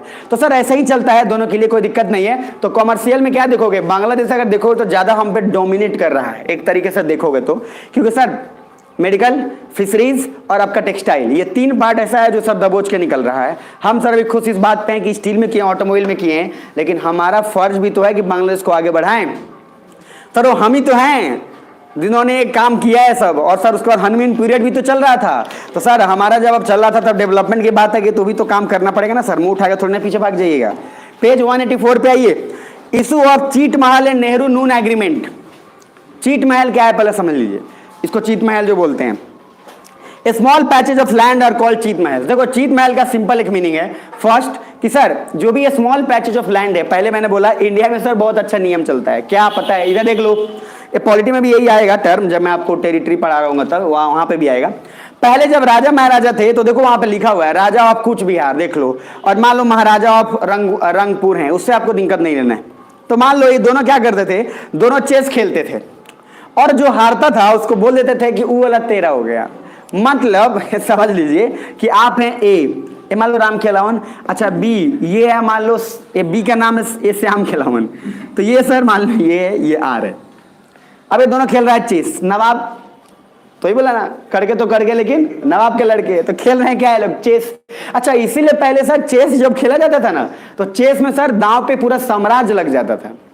इसीलिए ना यहाँ पे जब खेलता था, मेरे को कहा गया था पर्सनली, मैं मतलब जब सीखा था नया नया चेस 3 क्लास में, तो सर वहां पे मैं खेल रहा था तो बड़ा खेलने लगा, तो मुझे किसी ने कहा कि तुम्हें नहीं पता है चेस खेलने से बड़ा बड़ा साम्राज्य बिक गया। तो हम बोले बिक गया, हाँ खेल तो हमने भाई, कह नहीं तुम्हारा नहीं बिका, मतलब पहले बिक गया। तो सर मुझे समझ नहीं आया, बाद में समझ में आया कि ऐसा क्यों बोलते थे, क्योंकि सर चेस क्या है, बहुत दिमाग लगाना है, टाइम टेकिंग प्रोसेस है। चेस वाला गेम नहीं, लूडो वाला घुमा के छक्का कर दे, फिर से मोबाइल ले लो, हाँ कैसी है आप इधर चल के लिए, ये जो है सर लूडो में दोनों चल, लूडो में करना ही क्या है, लूडो में बस घुमा के फेंकते जाओ, लक पे डिपेंड कर रहा है, चिल्लाते जाओ, अच्छा भगवान से ऐसे प्रार्थना करते रहते, एक आ जाओ भगवान एक, अच्छा एक आ छक्का आ गया जब छक्का आना था तो एक आ रहा था, तो ये लक बाई चांस चलता है। लेकिन सर यहाँ इन्होंने चेस खेला और जैसे मान लो ये जीत गए, इन्होंने बोल दिया कि वो जो खेत है वो हो गया तुम्हारा। अच्छा जो लोग वहां रहे उनको घंटा कुछ पता नहीं है, अरे जो लोग रहे उनको क्या पता है, वो तो अपने रह रहे ना। यहाँ सर क्या हुआ, रात में मान लो चेस हो रहा था, तो ये मान लो ये जो एरिया है, ये एरिया राम खिलावन का था, अब ये हार गया, तो एरिया किसका हो गया, इसका। अच्छा उनको रात में पता चला क्या, जा हमारा जो एरिया है ये इसके अंडर में आता था, लेकिन अब हमारा राजा कौन है, ये। अच्छा ये लोग आया राम खिलावन के पास और बोला क्या जी देखिए ऐसा दिक्कत है, बोला देख भाई हम हार गए हैं, अब से तुम्हारा राजा कौन है, श्याम खिलावन तो उनके पास जाइए। अब सर उनके पास गए, अब ये क्या हुआ है, गाजा फूक कर सोया हुआ है अब सर 2 चीज है इससे, सबसे बड़ा कारण देखो क्या हुआ, जब बंटवारा और जब लैंड का एग्रीमेंट और लैंड शुरू हुआ कि कौन किसका है कौन किसका नहीं है। अब सर जैसे ही जब वहां गया तो बोला कि अरे देखो तो भाई तुम तो इसके अंदर आते थे ना, तो यहाँ के लोग भी बोला हाँ इसके अंदर आते थे, लेकिन ये पहुंच गया घोड़ा लेके, ये कह रहा है कि अरे हम हराए थे। तो सर उसका कोई एग्रीमेंट कुछ हुआ नहीं, मान लो ऐसे ही बोल दिया गया। अच्छा अब जब क्या हुआ कि ये यहाँ पे गए, तब तक मान लो गलती से राम खिलावन मर गया, तो सर अब प्रूफ ही नहीं बचा ना, अब मर गए तो लोग यहाँ के लोग हैं, अब इनको कुछ पता आता है नहीं। सर प्रॉब्लम क्या हुआ था बताते हैं। इंडिया में एक तरीका है कि नाद हमारा जन्मसिद्ध अधिकार है, और नाद रहेगा कहाँ, रोड पे, सुनेगा ध्यान से। तो गांव में होता है पूरा द्वार खाली है, सब द्वार साफ सुथरा रहेगा, नाद कहाँ रहेगा, रोड पे। कोई आया उबीच के पानी फेंक दिया, 3-4 बार गिरा नहीं, तब तक नाद का फायदा क्या है। अच्छा ये कर दिया, 2 प्रॉब्लम हुआ। इंडिया ने सर क्या किया, इधर भी थोड़ा सा बोल्डोजर नहीं पोल लगाया कि देख भाई यहां से यहां तक मेरा इधर बॉर्डर है, तुम्हारा उधर बॉर्डर है। हमने सर पोल जैसे नहीं रेलवे का पोल जो लगता है, देखेंगे नहीं रेलवे का पोल लग जाता है बाउंड्री तक कि भाई इधर औकात में रहना। अब सर क्या हुआ, लोग सर पोलवे उखाड़ दिए। अरे भाई अब इंडिया में क्या है, इंडिया में एक कॉमन बात है, डनेर था आपका, क्या हुआ धीरे धीरे काटते काटते कल का डनेर हुए गायब हो गया। अच्छा उधर से आ रहे परेशान है वो। सर इंडिया का ये इंक्रोचमेंट का एरिया, दिल्ली में आपको समझाते क्या करते हैं, दिल्ली में क्या करते हैं, पार्किंग का बहुत बड़ा समस्या है। तो पार्किंग का बहुत बड़ा समस्या है तो क्या करते हैं, घर के सामने ये लोग गमला रख देते हैं। जैसे कार उनका है उनके पास, तो गमला उतना ही, जैसे गमला जो है वो कैसे रख दिए, जितना आपको कार स्पेस छिकेगा उतना देर में आपने क्या रख दिया, गमला। अब कोई दूसरा आदमी उस बिल्डिंग में 3 फ्लोर है, तो तीनों फ्लोर को तो उसी के सामने लगाना है ना सर, स्पेस उतना ही है। तो जो पहले गमला लगाया है, रात में देखो दिन में गमला है, रात में देखो वो गमला हटा दिया, वहां क्या लगा दिया, कार। वो इसलिए रखा गया था कि उस बीच में कोई लगाए। सुन पा रहे मेरी बात। अब सर इंक्रोचमेंट का ये झंझट एक और तरीका है।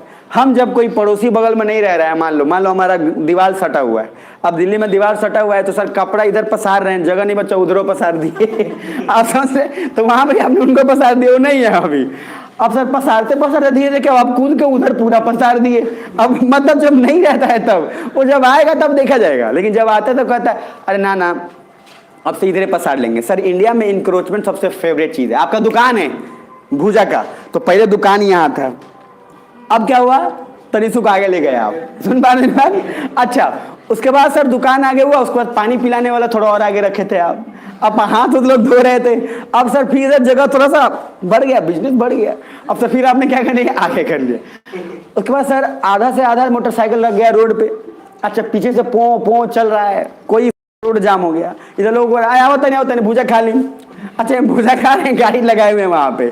ये सर इंक्रोचमेंट का धंधा, गवर्नमेंट जब आती है पैसा देती है, मोतिहारी में खूब साफ हो जाता है। सुन पा रहे हैं? आज से 3-4 महीना पहले मोतिहारी का रोड एकदम साफ सुथरा लग रहा था, पूरा इंक्रोचमेंट गायब। आज जाके देखिए, समझे सर? मतलब गाड़ी लेके जाइएगा तो 3 मिनट तो पहले गाड़ी लगाने में लगेगा कि किधर लगाए, क्या कि सर सब्जी वाला पूरा माथा पर चढ़ा हुआ है। सुन पा रहे हैं? और ऊपर से आप गाड़ी लगा के रोड पे जा रहे हैं। सर बहुत अच्छा फ्रेश हो गया था, आज फिर जाके देखिए सब एकदम जस का तस। सुन पा रहे मेरी बात? तो शुरुआत में गायब होता है, लोग भी सर समझता है क्या वो आपकी बार तोड़वा फिर बनाइए ले नीचे आइए। तो इसलिए सर उसके बाद गवर्नमेंट अब एक नया उपाय लाने वाली है, और मैं बता दूं 2023 या 2024 में इंक्रोचमेंट पे भी खूब बढ़िया बुलडोजर चढ़ेगा, बढ़िया वाला। आपकी बात जो चढ़ेगा वो परमानेंट चढ़ेगा, आपके बाद टेम्परेरी नहीं चढ़ेगा। सुन पा रहे हैं? आपके बाद परमानेंट, आपका सीधा घर है तो घर का खाली सीढ़ी नहीं तोड़ा जाएगा, ऊपर से छत पे तोड़ा जाएगा, ताकि सर आपको बनाने में पुष्ट लग जाए फिर। और जरा नीचे आइए।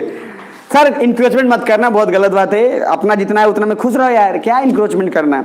नीचे आइए। तो सर क्या हुआ, चीट महल दे देता था, बट लोग काफी परेशान थे क्योंकि आज रंगपुर में है, अगर वो चेस हारे तो कल क्या होगा, कुछ बिहार में चले गए। तो 1947 में जब विभाजन हुआ, देन सर रेडक्लिफ ने एक लाइन बना दी मैप के अकॉर्डिंग। ना तो वो कभी लैंड पे गए थे और ना ही उन्हें इस चीट महल का इधर उधर का कुछ पता था। घर इंडिया में है, खेत पाकिस्तान में। सर मतलब उनको देखो, जब विभाजन हो रहा है इंडिया पाकिस्तान, तो इंडिया पाकिस्तान का विभाजन हुआ तो बोला क्या गया, ऐसे रेड क्लिफ बोला या दूर तक जो है वो उधर पाकिस्तान को उधर चला गया, इधर मान लो इंडिया का चला गया। रेड क्लिफ कमाल की बात है कि जब बना है, चाइना के समय और पढ़ाऊंगा मैं, पूरा लाइन पढ़ाऊंगा, इन्होंने कभी लैंड पे गए भी नहीं थे, इन्होंने मैपे पे यहीं पे बना दिया। कागज है, मैप खोला, बोला देखो इस पार तुम, नदिया पार तुम। सुन पा रहे मेरी बात? अब उधर सर हमें थोड़ी ना पता था कि उस पार में कोई है, अब उसका क्या है पहले। सुन पा रहे नहीं सुन पा रहे हो दोस्तों? नहीं ऐसा नो, बहुत बढ़िया। इधर देखना सर, इधर उनको नहीं पता था कि चीट महल में, चीट महल में तो एक छोटा सा पैच ऑफ लैंड, आज सर घर इसमें, अब उनका खेत सर कहीं और है, अब फिर वो हार के वो चला गया। तो डिवाइड करने में ऐसा हो गया था कि आपने एक ही लाइन बनाया ना, लेकिन अगर इस आदमी का जिसका घर यहाँ है, जमीन इधर था, तो घर चला गया इंडिया में, जमीन कहाँ चले गया, पाकिस्तान में। तो सर ये दुविधा वाले प्रॉब्लम तो होना तय था। अब इनको ये भी नहीं पता था कि अंदर राजा महाराजा कभी सर चेस उस चलता रहता था। अब उनको क्या एग्जैक्ट आइडिया था, तो उन्होंने एक एग्रीमेंट बनाया। उस एग्रीमेंट पर थोड़ा नीचे ध्यान दीजिए। पहला सर, इंडिया खेत पाकिस्तान में 1950 में नेहरू एंड फिरोज खान से बात हुई। तो नेहरू और फिरोज खान से बात हुई तो दो चीजें हुई। सबसे फर्स्ट, बात नहीं जमी। देन फिर 1958 में नेहरू नून एग्रीमेंट हुआ। नेहरू नून एग्रीमेंट हुआ जिसमें कहा गया कि वी विल एक्सचेंज ऑनक्लेव, वहां के लोगों से पूछकर उनकी सहमति से। देखो ऑनक्लेव और ऑक्सक्लेव जो है ये पॉलिटी में बताऊंगा, आप परेशान मत होना, बट अभी के लिए दिमाग में इतना रखना कि ऑनक्लेव का मीनिंग अभी समझना कि सर एक पैच ऑफ लैंड जो हमारा है हमने दिया। तो सुनो इधर, हमने 111 दिया बांग्लादेश को, 111 कितना दिया बांग्लादेश को, और 51 हमने बांग्लादेश से लिया। तो सर 111 हमने दे दिया इसलिए, और ये अच्छा डिसीजन माना गया। ये सारा डिस्कशन ज्यादा पॉलिटी में पढ़ाऊंगा, ठीक है। अभी के लिए इतना दिमाग में रखना कि हमने बोला कि बांग्लादेश लोगों से पूछा भी, इंडिया के लोगों से पूछा कि आप किधर खुश हैं, बोला जी हम इधर खुश हैं। तो बोला ठीक है, इधर खुश है तो अपना उधर ले जाइए। मतलब आपको सर वही लैंड आपके हवाले कर दिया गया, बांग्लादेश में है। तो बांग्लादेश के लोगों से भी पूछा गया, वो लोग बोले हम इंडिया में रहना चाहते हैं, इंडिया का कल्चर पसंद है। तो बोले कि ठीक है तब इधर आइए। तो हमने क्या किया सर, 111 उधर भेजा और 51 हमने ले लिया। मामला डिस्प्यूट सॉल्व हो गया, कोई दिक्कत नहीं है, ये बहुत बढ़िया बात है। ये अराइज कैसे हुआ नहीं हुआ पॉलिटी में देखेंगे, टेरिटरी में। बाकी फिलहाल फिर भी अभी याद रखिएगा, ये समझौता बहुत सक्सेसफुल होने का कारण था, ये अच्छा था डील। देखो अगर आप किसी को बॉर्डर पे जो लोग रह रहे हैं उनके सहमति से अगर उनको जिधर मन उधर भेज दोगे ना, तो सर आपका फ्यूचर जो उनके साथ हस्तक्षेप है वो नहीं हो पाएगा। अब चाइना और इंडिया के साथ क्यों होता रहता है? इसलिए होता रहता है चाइना इंडिया के साथ क्योंकि सर बॉर्डर क्लियर नहीं है, आइडेंटिफिकेशन क्लियर नहीं हुआ है। फिर चाइना का जब मैं पढ़ाऊंगा तो सर अलग अलग मैकमोहन लाइन, जॉनसन लाइन, फिर सब किसी ने अपना अलग अलग अर्धक लाइनें दे दिया है और कोई भी मैप पे क्लियरली कुछ बताया नहीं गया है। इसलिए चाइना समझता है वो एरिया मेरा है, हम समझते हैं मेरा है, और उसी मिसअंडरस्टैंडिंग के कारण 1962 का भी कांड हो गया। तो बेसिकली चाइना समझता था कि ये एरिया जब मेरा है तो हम पूछे कहाँ हैं? इंडिया से, और इंडिया समझता था कि हमने मैप निकाल दिया है तो चाइना कुछ बोला ही नहीं, तो एक कॉन्फ्लिक्ट सर हो गया। नीचे आइए, page number 185, Indira Mujib pact, ये बहुत इंपॉर्टेंट है। इंदिरा मुजीब के बीच में क्या हुआ? लैंड बाउंड्री एग्रीमेंट हुआ 1971 में, शेख मुजीबुर रहमान। तो इंदिरा मुजीब पैक्ट, पैक्ट मतलब एग्रीमेंट समझिए। नीचे इन 1974 डिस्कशन हुआ एंड साइन भी हुआ, बट एक्सचेंज नहीं हो पाया क्योंकि 1975 में बांग्लादेश में इंडिया के खिलाफ काफी विरोध हुआ एंड इससे भी पाक का हाथ था।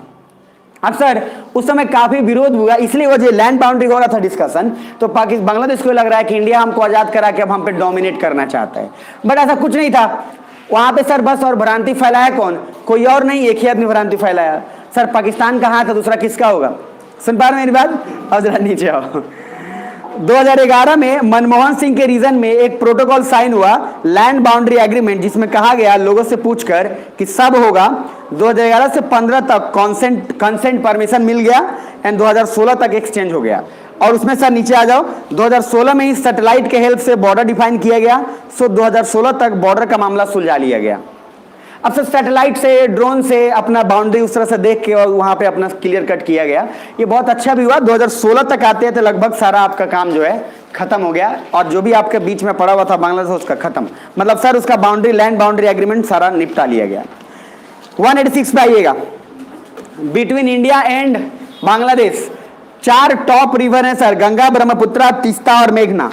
सर ये 4 नदियां बड़ा इंपॉर्टेंट है और इन पे इशू होते रहता है इंडियन ज्योग्राफी में, इन 4 रिवर्स का वहां पे बहुत अच्छे से फिर एक्सप्लेनेशन होगा। अभी यहाँ के प्रोटोकॉल पे दिमाग में रखेगा क्या क्या है। फर्स्ट, 1972 में एक JRC, ज्वाइंट रिवर कमीशन बना। अब sir joint river commission for India and Bangladesh बना, जिसका काम था consensus and management of river, जिसका काम था कि सर किसी तरीके से रिवर का मैनेजमेंट कैसे किया जाए। क्या कि सर जब नदी बहुत सारे देश होकर गुजरती है तो बहुत सारे प्रोटोकॉल फॉलो करने पड़ते हैं हर देश को। सुन पा रहे हो? बस सुन लो, बस 15 मिनट और है, ज्यादा नहीं, 15 मिनट में खत्म हो जाएगा, आप लोग चल लेंगे उसके बाद, ठीक है? नीचे आइए। अब सन 1983 में फिर एक JRC बना, मेड एडहॉक एग्रीमेंट। एडहॉक मतलब होता है टेम्पररी, एडहॉक मतलब टेम्पररी। तो सर ये अलग जो है फॉरेन वर्ड्स है और ग्रीक वर्ड्स, और एडहॉक का मीनिंग क्या होता है? टेम्पररी। तो एक टेम्पररी एग्रीमेंट किया गया JRC, जिसमें तीस्ता रिवर पे एग्रीमेंट था। किस पे? सर आपको तीस्ता रिवर का मैंने आपको बताया भी था, याद है? कहानी थोड़ा बहुत तो हिंट बता ही दिया था कि ममता बनर्जी पानी देने के लिए इतना था, ममता बनर्जी मान नहीं रही थी, केंद्र सरकार देने वाली थी। खैर फिर भी नीचे ये थोड़ा आएगा detail. Teesta originate from Sikkim Kangse glacier. तो सर तीस्ता नदी जो है वो सिक्किम से ओरिजिनेट करके आती है और उसका सर ग्लेशियर का नाम कौन सा है? कांगसे। कौन सा ग्लेशियर? कांगसे। बाकी सर लोड बिल्कुल ना लीजिए, सारी नदियों का इंडियन ज्योग्राफी में मतलब पूरा भरपूर वहां पे डिटेलिंग होगा, भरपूर सारी चीजें होंगी वहां पे, कोई लोड नहीं लेना है। हर नदी का एक एक नदी का वहां पे पोस्टमार्टम करेंगे।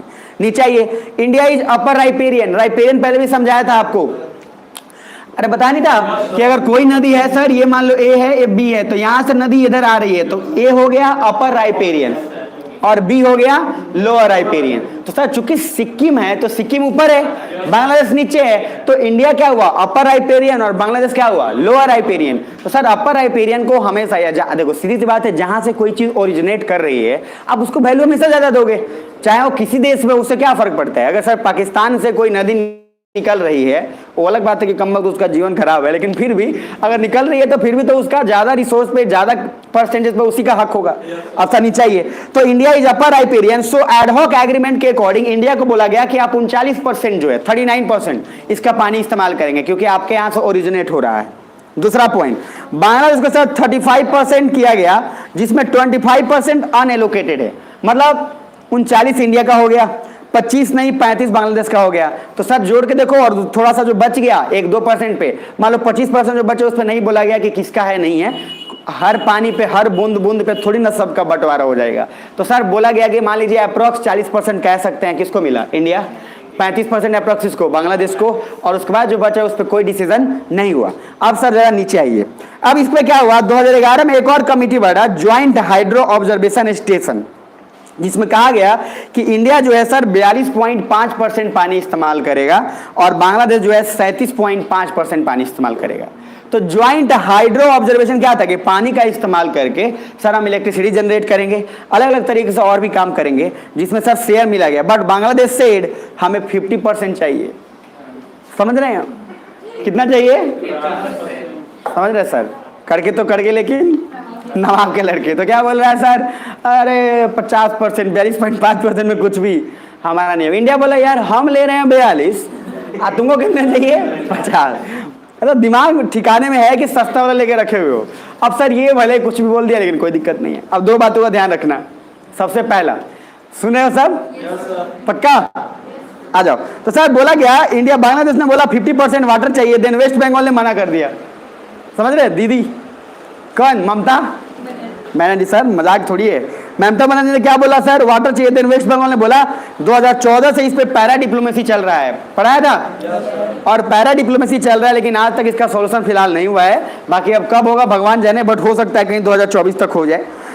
चल रहा है बट कुछ अचीव नहीं हो रहा है। ममता बनर्जी जो है अच्छी दोस्त है शेख हसीना की, एंड ममता बनर्जी उनसे बिगाड़ना भी नहीं चाहती है, तो मिलते रहती हैं। और दूसरा सर, इंडिया भी शेख हसीना को हटा नहीं सकता क्योंकि सी इज प्रो इंडिया, अभी पढ़ाया था। अब सर प्रो इंडिया वो भी है, तो सर केंद्र सरकार भी उस पर कुछ दबाव नहीं डाल सकता। एंड देन शायद बीजेपी की गवर्नमेंट अगर वेस्ट बंगाल में आ जाती तो काम कुछ सुलझ गया रहता, लेकिन सर बेचारा क्या बोले कि तेरी जीत से ज्यादा चर्चे मेरी हार के हो गए। तो सर अब ऐसा हार हुआ, ऐसा हार हुआ कि समझ रहे सर, हार भी हार की तरह हो तब ना, कुत्ता की तरह सुन पा रहे सर, तो थोड़ा ध्यान, क्या हुआ, अच्छा हाँ, नीतीश कुमार और तेजस्वी यादव सर, देखो ये पहले से तो होना ही था। बाकी फिर भी देखिए सर, इन लोगों का कोई होता नहीं है कुछ, ठीक है, इनकी चर्चा नहीं करे तो ठीक है, चर्चा तो सर एक ही करिए, आईएएस में आइए, और आईएएस में आके सर उसके बाद सब संगठन बनाइए, और संगठन बना के तबड़ाक सारे राजनीति जितने सारे हैं अपना पार्टी बने सर, दूसरा कोई लॉजिक नहीं है। यार देखिए अहिंसा है, मैं भड़का भी नहीं रहा हूँ, अहिंसा का पूरा मतलब पूरा सपोर्ट करता हूँ मैं, विरोध नहीं, सुन पा रहे हैं आप लेकिन जब जरूरत हो तो सब दोनों जरूरी है, समझ रहे हैं, दोनों जरूरी है और होना चाहिए। सब साम दाम दंड भेद, प्यार से आजकल सब काम नहीं होता है, सुन पा रहे हैं, तो थोड़ा सा चलना चाहिए, डैश डैश चलते रहना चाहिए। तो खैर अब सर मैंने बोला है ज्वाइंट रिवर, 4 टॉप रिवर का ज्वाइंट रिवर कमेंट, सर सोचो गलत है कितना, जब कभी सरकार गिरती है ना सर, इतना ज़्यादा पहले सर डायलेमा, इतना ज़्यादा खर्चा, फिर प्रूव करने में ऊपर से जो उतना खर्च किया था, अगर बीजेपी और उसके साथ थे और इतना ज़्यादा सब कुछ किया गया, इलेक्शन समय सर पार्टी थी, कभी बोलते हैं बीजेपी हमारा भाई है, अच्छा उसके साथ कभी गाली गलौज कर रहे हैं, तो ये जो क्या है सर, ये पावर के लिए, कुर्सी के लिए इंसान कुछ भी कर सकता है। लेकिन सर आईएएस ऑफिसर वही चीज़ है कि परमानेंट बना के रखा गया जो सिस्टम को चला रहा है, नहीं तो सर इन हरामखोरों के चलते ना मतलब ऐसे ही लुटिया डूब जाता। जिस देश में अगर सरकार सर ठीक ढंग से अगर परफॉर्म इतने सालों से कर रहा है, और ठीक ही कर रहा है, ऐसा नहीं खराब कर रहा है, वो आदमी जिसने करप्शन को इस लेवल तक पूरा बिहार को चपेट में लेके चला गया, आप उसके साथ मिल के अगर सरकार बना रहे हैं, वोट में आप जीते इसलिए थे क्योंकि आप उसके अगेंस्ट थे, अगर साथ मिलकर लड़ते ना तो लोगों को पता चला देता, उसके बाद पूरा का पूरा मेजोरिटी दे देता दूसरे पार्टी को। ये दोनों हरामखोर है, लेकिन सर अब जाके आप वापस आके मिल रहे हैं, क्यों? अब एक बार अगर इलेक्शन अभी हो जाए और ये दोनों साथ में लड़ जाए तो सर उसके बाद यही है कि लोग भले कुछ भी कहे, जो डेमोक्रेसी है वो बेवकूफ वाला होता है, लेकिन फिर भी सर एक बात मानिए तय, आज से आने वाले समय में इस बात की गारंटी अब मान के चलिए कि सर यहाँ पे इन दोनों, क्योंकि इंडिया में पॉलिटिकल वैक्यूम बहुत बड़ा, बिहार में बहुत बड़ा पॉलिटिकल वैक्यूम क्रिएट होगा, बहुत ज़्यादा भयंकर, क्योंकि पार्टी यहाँ सर दो ही है ले देके, दूसरा तीसरे पे किसी का ध्यान जाता नहीं है। एक बीजेपी ने अपना हस्तक्षेप किया है, अब ये हस्तक्षेप किया है तो इसमें सर नुकसान इसका है कि सर अगर आपकी कोई पार्टी है इसमें कोई फायदा उठाना चाहेगा तो मुझे जहाँ तक लगता है कन्हैया कुमार जो है वो ज़्यादा फायदा उठाने का चांस है। और मुझे पता नहीं क्यों मेरा अपना इंस्टिक्ट कहता है, मेरा गलत वैसा ही हो, आज नहीं तो कल शायद कन्हैया कुमार बिहार में सर राज कर रहा होगा, मुझे मेरा अपना इंस्टिंक्ट बोलता है, हो सकता है गलत भी हो, क्योंकि सर उसका एक अलग टाइप का है। तेजस्वी यादव इसीलिए कन्हैया कुमार को अपनी पार्टी में नहीं मिलाया, कन्हैया पूरे का पूरा आदमी सर कन्हैया कुमार को आरजेडी में शामिल करने के लिए पूरे लोग समर्थन में थे, सिवाय एक के, तेजस्वी यादव। क्या तेजस्वी यादव जानता था कि हमारा कुर्सी खा जाएगा। आप समझ रहे, उसको पता है कि उसका जो है अलग लेवल का छवि है, वो पढ़ा लिखा है। ये बेवकूफ, ये क्रिकेट में आईपीएल में गया तो बोतलें ढोवाया, इससे करेगा कथी। अब सर इसको पता है कि उसका एक अलग नेचर है, उसका एक लीडरशिप क्वालिटी है, एक हीरो टाइप का है, भले जैसा भी है सर, गलत तरीके से है सही तरीके से है बात का। तेजस्वी यादव सीधा मना कर दिया, ना ये नहीं हो पाएगा। इसीलिए सर वो कांग्रेस ज्वाइन किया, और कांग्रेस ज्वाइन किया तो सर यहाँ कांग्रेस का बात हुई। अभी सर पूरा महागठबंधन खुश होगा। लेकिन सर इन सब चक्कर में आईएएस का एक बात याद रखिएगा, आप किसी एक पॉलिटिकल पार्टी को कभी पकड़ के मत रखना, समझ रहे सर। मैंने बोला था हर पार्टी के एक बढ़िया बढ़िया नेता को पकड़ लो जो गवर्नमेंट में है। शशि थरूर का नाम जानते हैं। शशि थरूर जब सर अपना आईएफएस और सब कुछ काम करके आ रहे थे तो बीजेपी ने भी उनको भी पकड़ा कि भैया मेरे में आइए। कांग्रेस ने भी पकड़ा। शशि थरूर बेवकूफ नहीं था, वो क्या देखा पावर किसका है अभी भाई अभी पावर में कौन है? कांग्रेस है। बीजेपी बोले चले तेरे, अब सर हम पावर में जो हो ना, बीजेपी बोली अगर हम जीतते हैं तो हम तुमको ये बना देंगे। ये बोला अरे जब जीतोगे बेटा तब हमसे मिलना।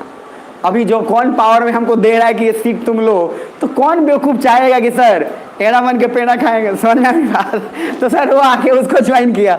बाकी आप लोग से रिक्वेस्ट है, चूंकि यहाँ पे सर याद रखिएगा, वो पार्टी जिसने तबाह किया है, मेरे को पर्सनली मैं इस बात में इंटरेस्ट नहीं रखता कि पूरा का पूरा बिहार को सर डुबा के रख दिया, जिसके फादर चारा घोटाला, भैंस घोटाला, भूसा घोटाला, सारा घोटाला सर करके कोई आदमी बैठा हुआ हो और उसको कोई आदमी वोट दे रहा है, तो सर अपने आप पे ना, मतलब चुल्लू जानते हैं चुल्लू, तो चुल्लू भर पाई नहीं। आजकल बरसात का समय है, आप डूब सकते हैं, मेरा पर्सनल राय है, क्योंकि आपका भी कहीं ना कहीं सिद्धांत गलत है। खाई क्रिएट किया लालू यादव ने, उसको भरने का कोशिश कौन किया? नीतीश कुमार ने। यहाँ पे क्यों किया था? जातिवाद। हम यही जाति के हैं तो हम एकरे वोट देंगे, चाहे मरे चाहे जिए। लेकिन सर आपको नहीं पता है आप ही का जाति, जो जैसे मान लीजिए इंडिया बिहार में कौन सा जाति ज्यादा है? जहां तो देखा जाए तो यादव जी लोग का परसेंटेज थोड़ा ज्यादा है, थोड़ा नहीं बहुत ज्यादा है। अब यादव जी का परसेंटेज ज्यादा है, लेकिन आप देखिए कि यादव जी का हालत भी सबसे ज्यादा खराब है। आपका कमाल का बात है कि आप लोग सर वोट भी दे रहे हैं उसी को, और सर आपको क्या है वही काम कर रहे, दाना खिलाना। उनको कुछ वोट में कोई इंटरेस्ट भी, वोट दे दिया आके, उसके बाद दाना खिलाना, दूध निकालना, अपने मेहनत करना। सर अगर आप मेहनत नहीं करोगे आपका घर नहीं चलेगा।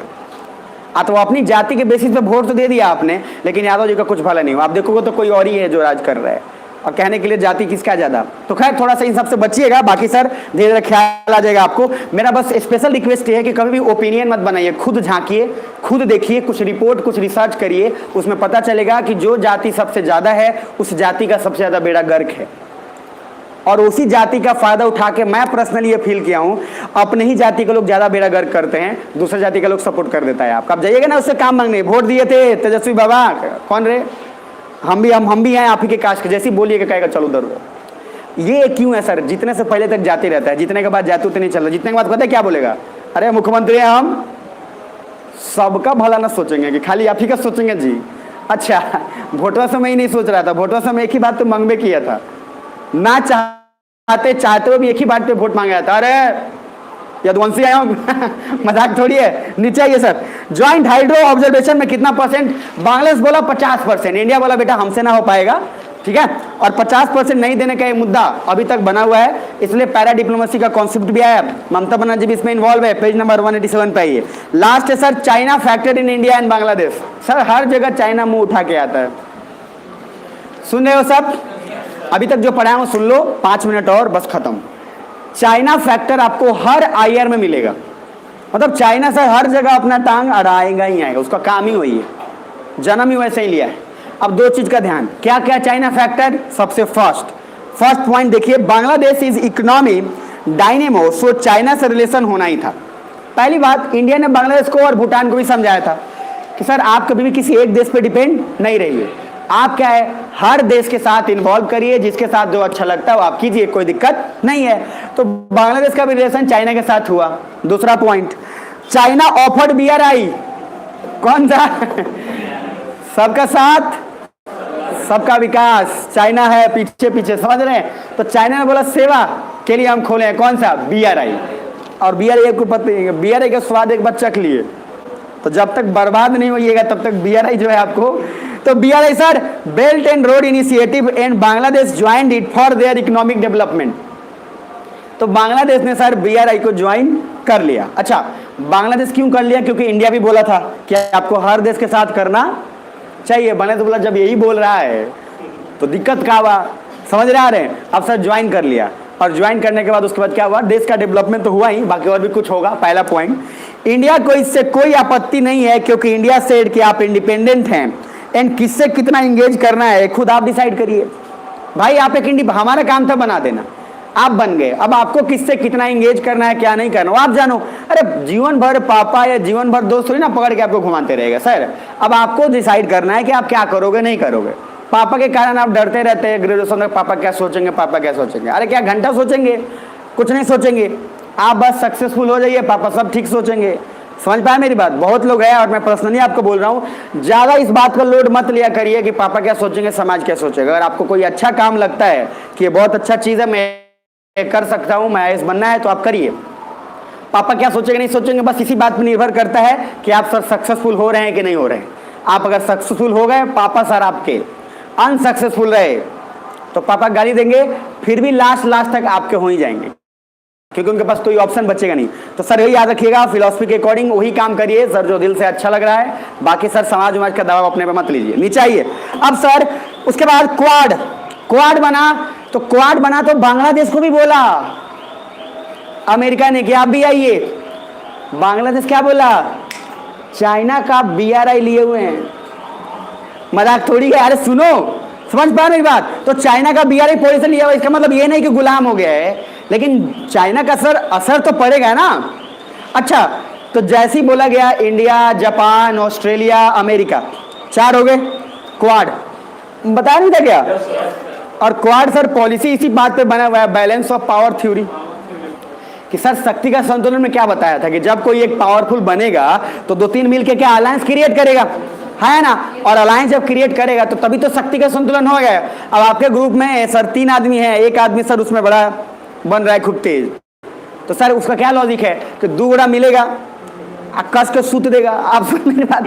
तो सर बैलेंस तो होना चाहिए ना। अब सर चाइना तेज बन रहा है तो इधर ऑस्ट्रेलिया, जापान, इंडिया, अमेरिका, ये 4 मिला, तो चाइना रसिया को उधर क्या करेगा, बैलेंस। और बैलेंस ऑफ पावर समाज में नहीं रहेगा तो कभी भी समाज ठीक से चलेगा भी नहीं। पावर डोमिनेट एक भी किया दिक्कत हो जाना है। तो सर क्या हुआ, बांग्लादेश को बोला, लेकिन बांग्लादेश कह रहा है अमेरिका को भाई नहीं आएंगे। अमेरिका बोला गए, बोला नहीं वहाँ पे नहीं खिलाता है बिरयानी वगैरह। अच्छा बोला ठीक है बिरयानी नहीं खिलाएगा, कोई बात नहीं, कुछ और खा लेना, बिरयानी तो राख खा लेना, क्या दिक्कत है। अब सर लेकिन बांग्लादेश नहीं माना, लेकिन बाद में सर अमेरिका है, बोला कि सुनिए औकात में रहिए, हम जब बोलते हैं तो सिर्फ हाँ का ऑप्शन होता है, ना का ऑप्शन नहीं होता है। तो बोला कि चुपचाप जाइए और ये देखिए कि डिस्कशन क्या हो रहा है, कम से कम नहीं ज्वाइन करना है, नहीं करना, लेकिन क्या डिस्कशन हो रहा है उसमें जाके शामिल होइए, तभी तो चाइना को भी थोड़ा समझ में आएगा ना कि अच्छा क्यों कर रहे हैं अमेरिका दबाव, कि चाइना के BRI पॉलिसी के बावजूद भी बांग्लादेश जाके सुन रहा है मीटिंग में। और चाइना को इस बात का तो सर डिप्लोमेटिकली थोड़ा ना थोड़ा असर तो पड़ेगा ना। अरे सर कितना भी कोशिश कर लो, पंचायत इलेक्शन में आप अपना गाड़ी अगर किसी को दिए हैं और उस आदमी को दिए हैं जो किसी दूसरे का सपोर्टर है, तो उसके मन में थोड़ा इनसिक्योरिटी तो होगा, क्या वो बड़ा आजकल घूमता रहा दूसरा के गाड़ी पर, तो उसको सर थोड़ा तो लगेगा ना। तो आपने इनसिक्योरिटी क्रिएट कर दिया, तो सेम यही क्रिएट कौन किया, अमेरिका।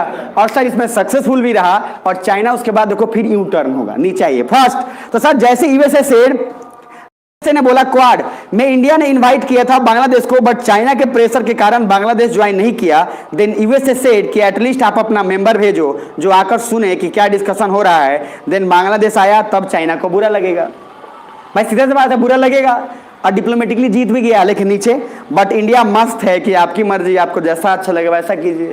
इंडिया को क्या दिक्कत है सर, इंडिया को कोई तकलीफ नहीं है, इंडिया को भैया आप अपना मर्जी है, ठीक है, तू नहीं कोई और सही, दुनिया में है लाखों सनम, समझ रहे, तू ही तो नहीं ना, बहुत कोई है सर। हो गया, अरे हो गया। अच्छा पेज नंबर 188 पे जाना जरा, 188 क्या शुरू है, श्रीलंका है ना। सुन लो सर, अब एक बार पहले पूरा का पूरा बांग्लादेश रिपीट कर देता हूं, तो वो सारे लोग जो पूरा क्लास कंटिन्यू किए हैं उनके लिए फायदा हो जाएगा, और जो नहीं किए सर उनके लिए तो क्या है, मतलब क्या बताएं, पूरा फायदा हो जाएगा। तो देख लो पेज नंबर 173 पे आ जाओ। अच्छा मैं आप लोग को नहीं बोल रहा सर, पूरा समझ रहा हम ही को बोला नहीं, आप लोग बांग्लादेश पूरा कंटिन्यू किए। अब देखो बांग्लादेश 2 क्लास में निपट गया, समझ पा रहे मेरी बात? अब श्रीलंका कल है और नेपाल है, तो 2 दिन में श्रीलंका नेपाल निपट जाएगा। उसके बाद सर एक सबसे बड़ा थोड़ा बच जाता है म्यांमार को, थोड़ा बच जाएगा चाइना। चाइना थोड़ा लॉन्ग जाएगा, चाइना जानबूझ के खींचूंगा सर, सबका सार है। हरामखोरी जो किया रहा तो उसका इतिहास थोड़ा ज़्यादा होता है, समझ पा रहे हैं? तो चाइना का होगा, तो ले देखिए यार ये कैसे चल रहा है, हमको भी नहीं पता चल रहा है भाई, ये आयर निपटने वाला है यार। चलो पता नहीं कहाँ से आप लोग आए हैं, क्या क्या हम सर पहला है 173 173 पे सर देख लो, क्विक थोड़ा कर देते हैं फिर निकलेंगे यार। गाली सुन के आया था मैं अभी, मतलब फैमिली में हाँ सुन के आया था मैं कि पूजा है चलना है, हम नहीं जाएंगे अब सर आधा से सब तान के बैठा है, कैसा ना चलवा सच्ची बता रहा हूँ सर। तो थोड़ा सा मैं अभी उसी में थोड़ा होगा डिस्कशन, बाद में कहा हम जा रहे हैं, आना होगा तो हम आ जाएंगे, ठीक है। बाकी अब बोल के आए हूँ, आना होगा तो आ जाएंगे लोग, इंतजार कर रहा हूँ। यहाँ जाते जाते पहले 4 घोड़ा खड़ा रहेगा सामने गेट पे खड़े रहते हैं सब भाई, वो सब खड़ा रहेगा। का अच्छा जैसे ही बोला का, अब क्या बोलेगा आदमी, बड़े पापा हैं सब, चाचा उचा सब है, कितना मना करोगे। लेकिन लास्ट में सर जब हम बोल देते हैं एक बार, समझ में नहीं आ रहा है अब जब बोलेंगे समझ में नहीं आ रहा तो कहेगा ठीक है तुमको जो मर्जी है करो, तो उसके बाद तुम आना मेरे पास, तब हम तुमको बताएंगे। बोले ठीक, चलिए गाड़ी निकलिए यहाँ से और निकलिए। अब सर गाली सुन के एक बार आ गया हूँ, अभी इंतजार कर रहा हूँ कि बोले हम बोले उनको कि 5:30 तक आ जाएंगे, हर हाल में जाएंगे, 2 बार मिलेगा। कितना टाइम हुआ है, फिर हम 6 बजे तक एकदम पूरा हरी आ जाएंगे गाली सुन के, और 6 बजे के बाद दिमाग में क्या कौंधने लगता है, कब किया क्या जाए सुना। आइए सर 173 पे रिपीट कर देते हैं, कम वक्त टाइम पे हो गया है, थोड़ा निकल लेंगे। पहला इंडिया बांग्लादेश 173 दिख रहा है। तो सर अर्लियर बांग्लादेश और इंडिया का कल्चर आपको दिमाग में रखना है, एथनिकली कल्चरली सर बंगाल से रिलेशन है, पार्टीशन से 3 बार, 1905 1900 आपको दिमाग में रखना है, 47 और 1971। अब वहां से सर आगे प्लीज थोड़ा क्विक देख लीजिए, ध्यान से देख लेना। उसके बाद अरे बस्ता पैक करने लगे क्या, चलो आया कोई बात नहीं। 174 from pre partition to partition, 1947 में ईस्ट पाकिस्तान सर बनना। यहां से आप 2-3 बातों का दिमाग में रखना। शेख मुजीबुर रहमान का पार्टी का नाम क्या है, अवामी लीग, ये थोड़ा दिमाग में रखना। उसके बाद सर खालिदा जिया बीएनपी, शेख हसीना अवामी लीग। अब सर सेकुलर कौन है इसमें, सेकुलर कौन है, शेख हसीना अवामी लीग, ये थोड़ा दिमाग में रखना है सर। प्रो इंडिया भी इन्हीं का झुकाव है और ये ओपनली झुकाव, इसमें कोई दिक्कत नहीं हो, सबको दिख जाता है। उसके बाद सर खालिदा जिया का आना वहाँ से टर्निंग पॉइंट नहीं रहे, खालिदा जिया सर अगर आ जाती है तो समझिएगा सत्यानाशी है हमारा। बाकी फिर भी गवर्नमेंट है, कोई भी मजाक थोड़ी है, फिर बाद में सर कुछ ना कुछ लेन देन हो ही जाता है। उसके बाद सर 176 के बाद मैंने बताया था आपको कि इंडिया का जो डिप्लोमेसी है, जिसमें मैंने आपको बताया था सबसे फर्स्ट डिफेंस डिप्लोमेसी हमारा काफ़ी गहरा है, और उसमें हर तरीके का लगभग एक्सट्राडिशन ट्रीटी हो, चाहे इंफॉर्मेशन शेयरिंग हो, लगभग हर कुछ हमारे साथ हुआ पड़ा है, कोई दिक्कत इसमें नहीं है। बाकी सर कमर्शियल डिप्लोमेसी की बात करें तो बांग्लादेश हमसे ज़्यादा जीडीपी फास्टर ग्रोथ हो रहा है। दूसरा सबसे इंपॉर्टेंट टेक्सटाइल, मछली पालन, मछली एक्सपोर्टर में सर आगे गया। मेडिकल हब को बनाने में भी बांग्लादेश ने बहुत अच्छा नब्ज पकड़ा है और वो सही से काम कर रहा है, यहाँ तक क्लियर है। अब उसके बाद सर आगे हम लोगों ने देखा कि सर कुछ फैक्टर ऐसे हैं जो हमारे और बांग्लादेश के बीच में इरिटेंट बनता जा रहा है। उसमें एक फैक्टर इलीगल माइग्रेंट का प्रॉब्लम है, सबका भागना, यहाँ पे आना और बांग्लादेश का एक्सेप्ट ना करना कि ये मेरे ही लोग हैं। उसके बाद सर दूसरा फैक्टर ये भी है कि चाइना फैक्टर बांग्लादेश में, तो चाइना फैक्टर में क्या हो रहा है कि सर चाइना जो है BRI पॉलिसी यहाँ पे लॉन्च करके दे दिया है। इंडिया को इससे कोई प्रॉब्लम नहीं है, कोई दिक्कत भी नहीं है। इंडिया बोला भैया आप इंगेज करो, आपको पता होना चाहिए आप किससे कितना इंगेज करोगे, वो आपकी जरूरत है, आप जानो। बट फिर भी चाइना का कहीं ना कहीं फैक्टर बांग्लादेश के साथ बढ़ना, इंडिया के साथ संबंध थोड़ा ना थोड़ा प्रभाव तो पड़ेगा ही पड़ेगा। हमने सर क्वाड बनाया, इन्वाइट भी किया, बांग्लादेश नहीं आया, बट अमेरिका और उसके कहने पर फिर भी फाइनली जो डिस्कशन हुआ उसको सुनने आया। वो एक डिप्लोमेटिक जीत इसलिए था क्योंकि चाइना पर मेंटली प्रेशर है बनाया गया। बाकी सर चीट महल का कॉन्सेप्ट दिमाग में रखना है। तो चीट महल में ही बोला गया जो राजा महाराजा अपने पैच ऑफ लैंड जो छोटे छोटे होते थे, चेस खेल के जीतता था तो लोग दे देते थे। इससे 2 बातें क्रिएट होती थी। क्या, सबसे फर्स्ट कि सर कभी बाउंड्री और उसमें डिसाइड करने में प्रॉब्लम क्रिएट ये हुआ कि कुछ लोग के घर तो इधर है, जमीन अगर उधर है तो पाकिस्तान इंडिया में चले गए। हमने किसी तरीके से 111 ऑनक्लेव दिए उनको और बदले में कितना लिया, 51 ऑनक्लेव और ऑक्सक्लेव पॉलिटी में पढ़ाऊंगा, उसके लिए परेशान नहीं होइएगा। और उसके बाद हम लेके मामले को सुलझा लिए 2016 तक आते आते, और ये उस समय मनमोहन सिंह जी का भी बहुत बड़ा अपना रोल था, जो पहले दिया हुआ तो क्लियर हो गया। अब बांग्लादेश और हमारे बीच में लैंड बाउंड्री एग्रीमेंट पर कोई डिस्कशन नहीं चलता रहता है, लेकिन एक इरिटेंट और है नदी का। जो मैंने आपको तीस्ता रिवर का बताया। सुन पाए मेरी बात? तो सर एक दो इरिटेंट अगर ऐसे हैं, तीस्ता रिवर में पानी का विवाद है, परसेंटेज कितना कितना नहीं, जो कहीं ना कहीं ये दिखाता है कि इंडिया और बांग्लादेश के बीच में सेंटर का रिलेशन अच्छा जरूर है, लेकिन कुछ ऐसी भी चीजें हैं जो सर इरिटेंट आगे बनेंगी, और इस बात पे डिपेंड करता है कि फर्दर फ्यूचर में क्या होगा। लेकिन जो भी होगा एक बात तय है सर, इंडिया अगर अपर राइपेरियन स्टेट है तो किसी भी अपर राइपेरियन कंट्री या स्टेट को फायदा होना ही चाहिए, ये स्वाभाविक है। उसी तर्ज पे ही कोई चीज होता है कि भाई अगर आपका बैट है तो बल्लेबाजी पहले आप ही का होगा। आप समझ पा रहे हैं, बैट लेके गए आप आउट हो जाइएगा तो बैट पे लेके भाग जाइएगा। तो सर थोड़ा सा तो फायदा खैर होता ही है, वो होना भी चाहिए, बेचारा इतना मेहनत से बैट चुरा के लाया है, मतलब चुरा के इन द सेंस की खरीद के। बाकी सर उसके बाद लास्ट में चाइना फैक्टर का है। तो चाइना फैक्टर मैंने बोला कि आपका क्या डिस्कशन तो बहुत सारा हुआ है, लेकिन सर वही बात है कि बीआरआई के कारण और आपका जो क्वाड का फैक्टर है, तो बीआरआई के साथ बांग्लादेश का रिलेशन है कि नहीं है और अच्छा खासा रिलेशन है। बाकी अभी इसी बीआरआई पे कुछ दिन पहले, दो तीन रोज पहले नहीं, 7-10 रोज पहले आया था बांग्लादेश का बीआरआई के प्रति, जब श्रीलंका का क्राइसिस वाला बात आया तो बांग्लादेश ने भी बीआरआई के साथ थोड़ा सा अपना जो रुखाव है थोड़ा सा बदला है, जो कि इंडिया के लिए एक पॉजिटिव साइन भी है। बट फिर भी ये चलता रहता है सर, कोई भी चीज़ कभी परमानेंट होता नहीं है। आज सर इसके साथ ठीक है, कल उसके साथ ठीक नहीं होगा, ये भी चलता रहता है। राजनीति में भी वही चल रहा है। तो हर जगह सर एक जगह टिकता नहीं है आदमी, लेकिन एक जगह टिकने मतलब जहाँ जरूरी है वहाँ टिकिए। बाकी सर ओवरऑल बांग्लादेश का काम यहाँ होता है समाप्त। इसके बाद हम लोग शुरू करेंगे श्रीलंका, और श्रीलंका और म्यांमार और नेपाल, ये तीनों जो है सर छोटे छोटे हैं लेकिन बहुत इंपॉर्टेंट है। और लास्ट में बचेगा चाइना। तो ले देकर आपका आराम से क्लियर हो जाएगा। अब कुछ होमवर्क में देने वाला हूँ, एक पेज निकालिए, जल्दी से थोड़ा लिखिए, क्विक लिखिएगा, थोड़ा निकलना है, जल्दी लिखिएगा, दाना दें, ठीक है। पहला लिखिए पॉलिटी।